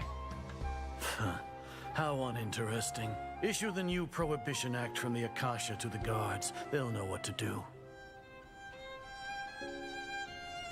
Do you think we should, like, stop her? Let's just watch for a little bit longer.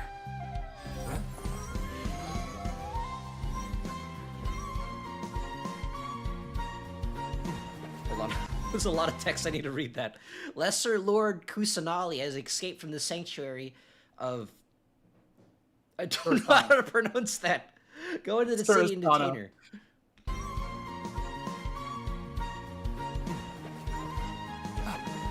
Oh, gotcha. Okay, so that's actually pretty important what they replaced it with. Yeah, because she's dancing to deliberately get that law like into public perception, and since they replaced that law to that statement right there, that like causes them to like, you know what I mean, right? Yeah.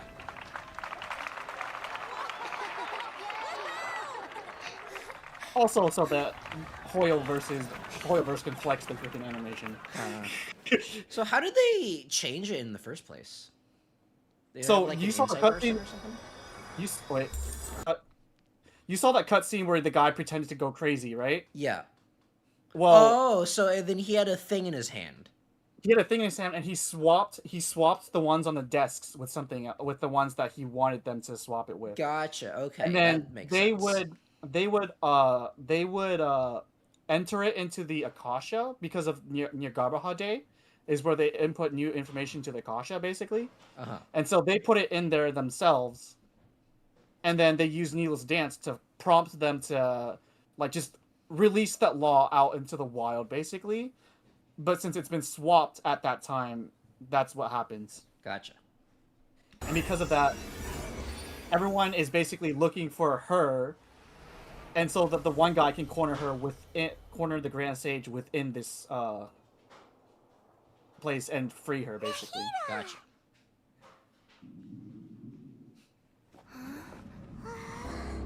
And now they're facing the god that they're trying to replace her with. Gotcha. Which is the Fatui Harbinger. I mean, the one thing he has over her is that he has a very cool looking mech thing. And no one Also, can take that away from him. Also, she's not a fighter. She's a literal child, by the way. Gotcha. So is she like game play wise? Is she like a support or something? The world would be so She's a support eager for sure. my birth. Which means I that she's remember very you, very Boor, good unit. the god of wisdom, and standing Yes. beside you, the traveler. Is he all-knowing and powerful now like Greater Lord Rukkhadevata? No, I can't feel the same kind of divinity I felt from the Greater Lord. It seems that the sages didn't get the chance to infuse the divine knowledge capsules into him. But even still, he has undoubtedly become a true god now. So we're too late? The Balladeer has already become a god? The Balladeer. A long bygone title. When my spirit ascended to divinity, I felt as if I had existed for the same number of epochs as heaven and earth. Looking back, the existence of what once called itself Kunikazushi appears infinitely small and ugly.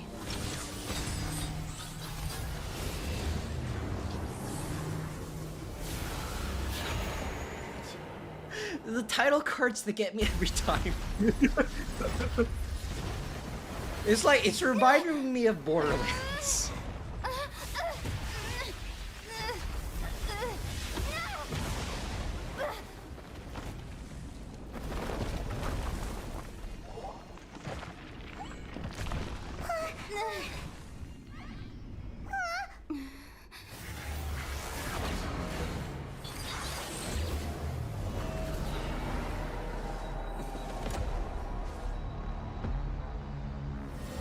I've always really liked giant robot designs like that.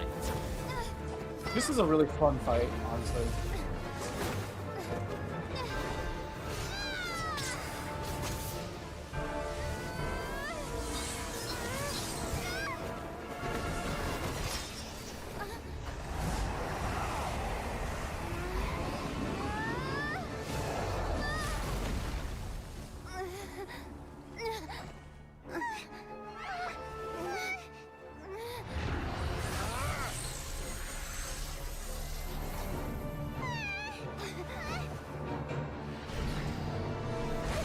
Child.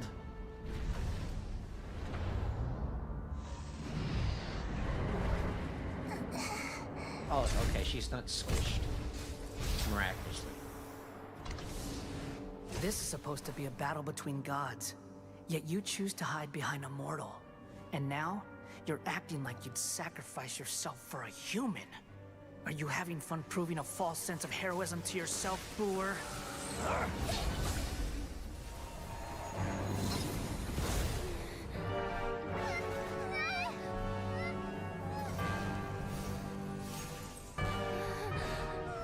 The data collection is almost complete. Do you even know how many times you've tried to take my gnosis from me?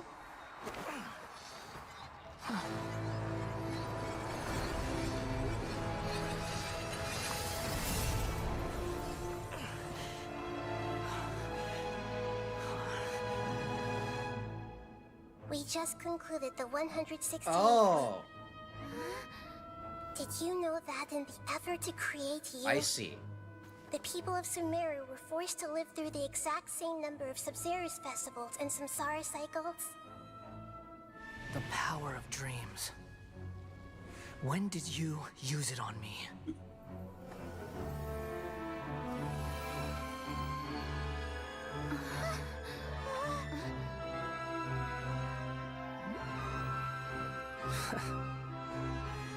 You can't even defeat me in a dream. What do you hope to achieve with this little trick? Come, Traveler. Just like before. Allow me to awaken the memories in your dreams. All that battle experience! It's more than that. Compile everyone's wisdom in the name of the Archon. That is the original function of the Akasha. I've sent everything that happened just now to the people of Sumeru in the form of knowledge. I've asked them to help you find a way to defeat the false god.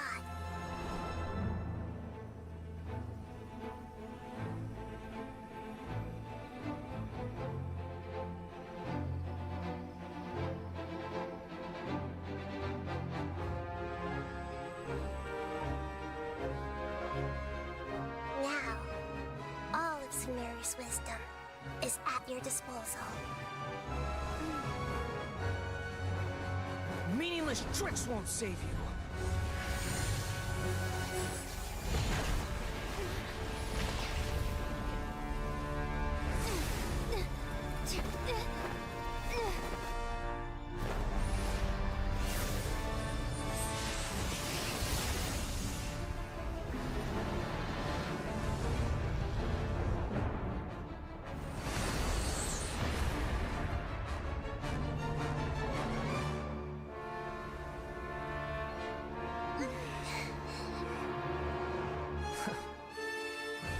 Are you done with your tricks?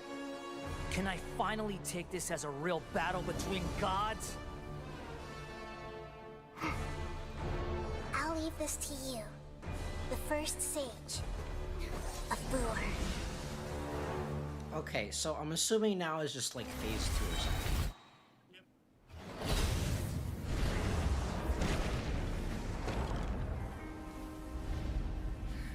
Oh, we beat the boss in like 2 seconds. Humans. Let's go.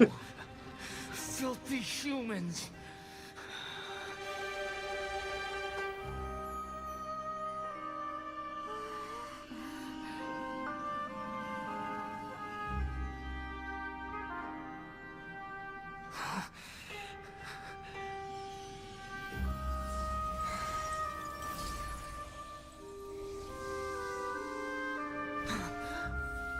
Okay, so that's his thingy. That's the electro-gnosis they got from the Raiden Shogun. Oh. Wait! And they're trying to use that to make him into a god. But the gnosis! Oh. Okay, so that's not his original. Nope. That's mine! Don't even try! I'll never go back!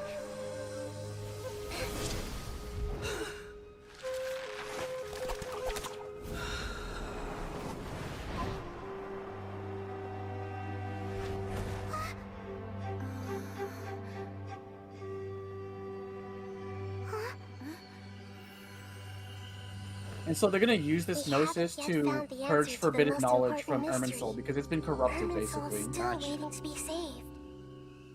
With the power of another gnosis, we may now finally understand the last memory of Greater Lord Rukkhadevata.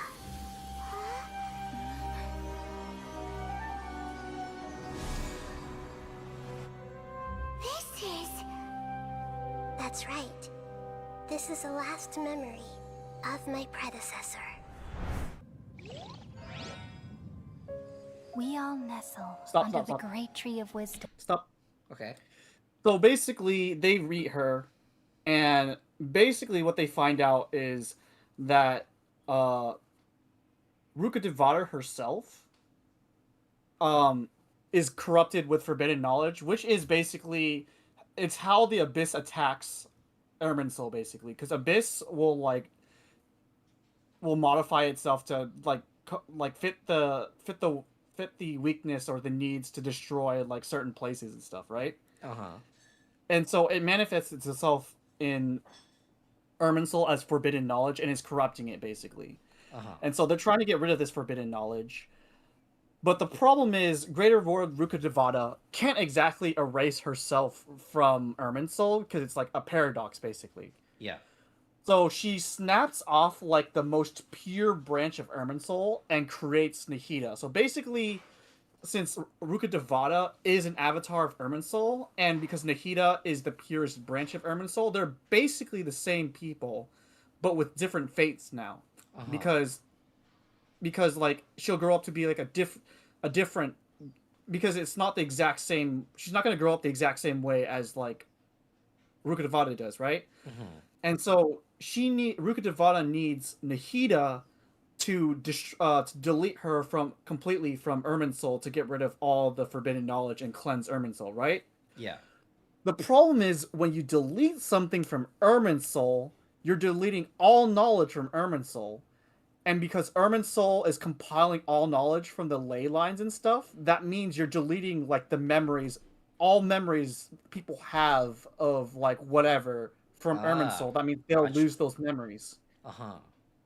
And Nahida has been like having this inferiority complex because of that like abuse that she's been taking, where people just jailed her and like went, oh, we miss our Greater Lord Rukkhadevata, and she's trying to be like she's trying to learn and become a great Archon like Rukkhadevata that everyone says Rukkhadevata is, basically. Peering out to perceive the world. From the earth and from the rain, we perceive its wonders, until we become a white bird to perch atop a branch, and finally snap off the most important leaf. Once upon a time, I alone dreamed in this world. In my dreams, everybody would also dream after they fell asleep. Wild and wonderful thoughts would emerge from their minds. Some tumbled to the ground, and others floated to the sky, connecting all things in the world into one dazzling net. Among a plethora of worlds were numerous smaller worlds, all of fate, finding within the tapestry their brilliant glow. I gradually understood that these indescribable and constantly changing things are the most profound things in the world. Only they can completely repel the madness. Only dreams can awaken consciousness from the deepest darkness.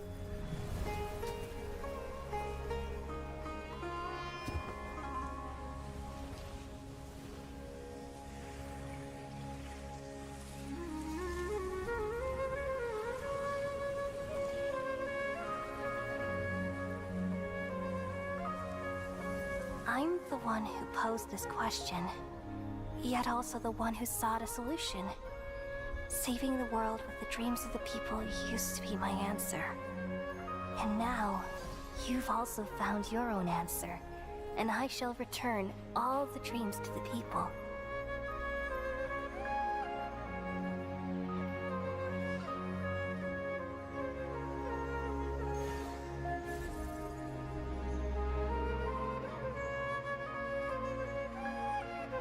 Goodbye, people of Sumeru. May you be blessed tonight with the sweetest of dreams.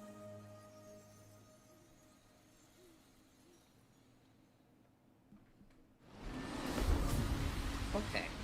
Oh. You haven't won just Next, yet. that's a character quest. This dream is mine. So that was actually like really interesting because like before that cutscene, it was like difficult to latch on and relate to any character, but they actually did a really good job for that one. It's they took out the most like important part was like literally afterwards. Like, you talk to Nihida, like, right after the scene, and she's like, yeah, like, we saved Ermin's soul. Why am I crying? And you realize that Ruka Devata is already from her mind, and for some reason, you can remember her. Uh-huh. But Paimon can't. And literally everyone else has forgotten her.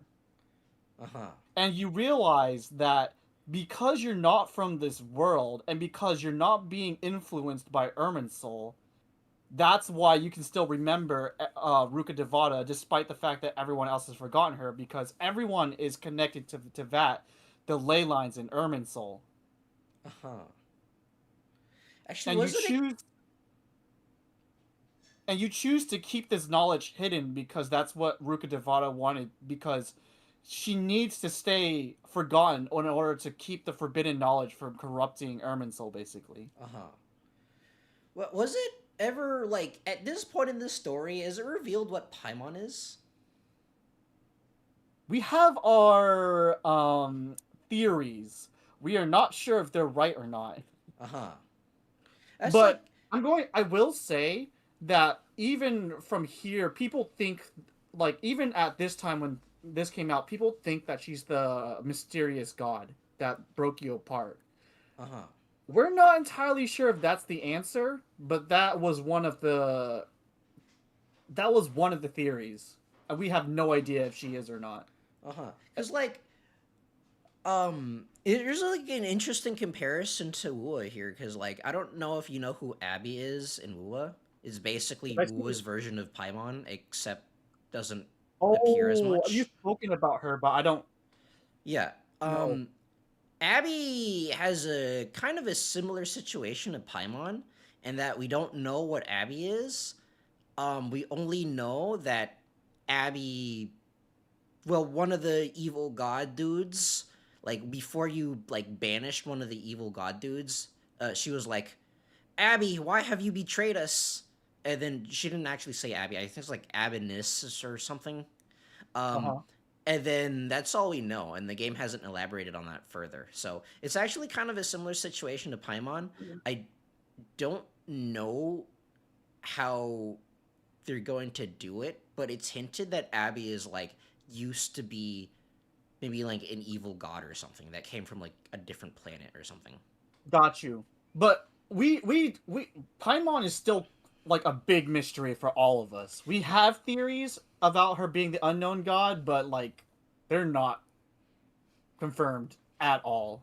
So yeah, it's similar to Abby, but I feel like that one line of "Why have you betrayed us?" it kind of solidifies it a bit more. Yep. If I go into hiding here, this not one even an Archon can ever find me. This one is a character quest from Nihida, and it's because everyone got their dreams back, and they're kind of, like, bewildered by it. But you can skip this one. You can go to 3 hours, 16 minutes, and 55 seconds. Okay. I'd say that, like, let's start We're pretty close like... to the end. We're pretty close to the end, so... Okay. When did you say? 3 hours, 16? This is the 3 hours, 16. And 55. I'm raising a son. Of all the children I had, which was once a little girl, and Oh, this is talking about the Hexen Circle. Even if the nations go to war, which includes Albedo's mom. Gotcha. The mages remind me who that is again? Albedo is the homunculus. Oh, you mean and the hat it's guy? also... Wait, no, not hat guy. Okay, I remember now. Pause.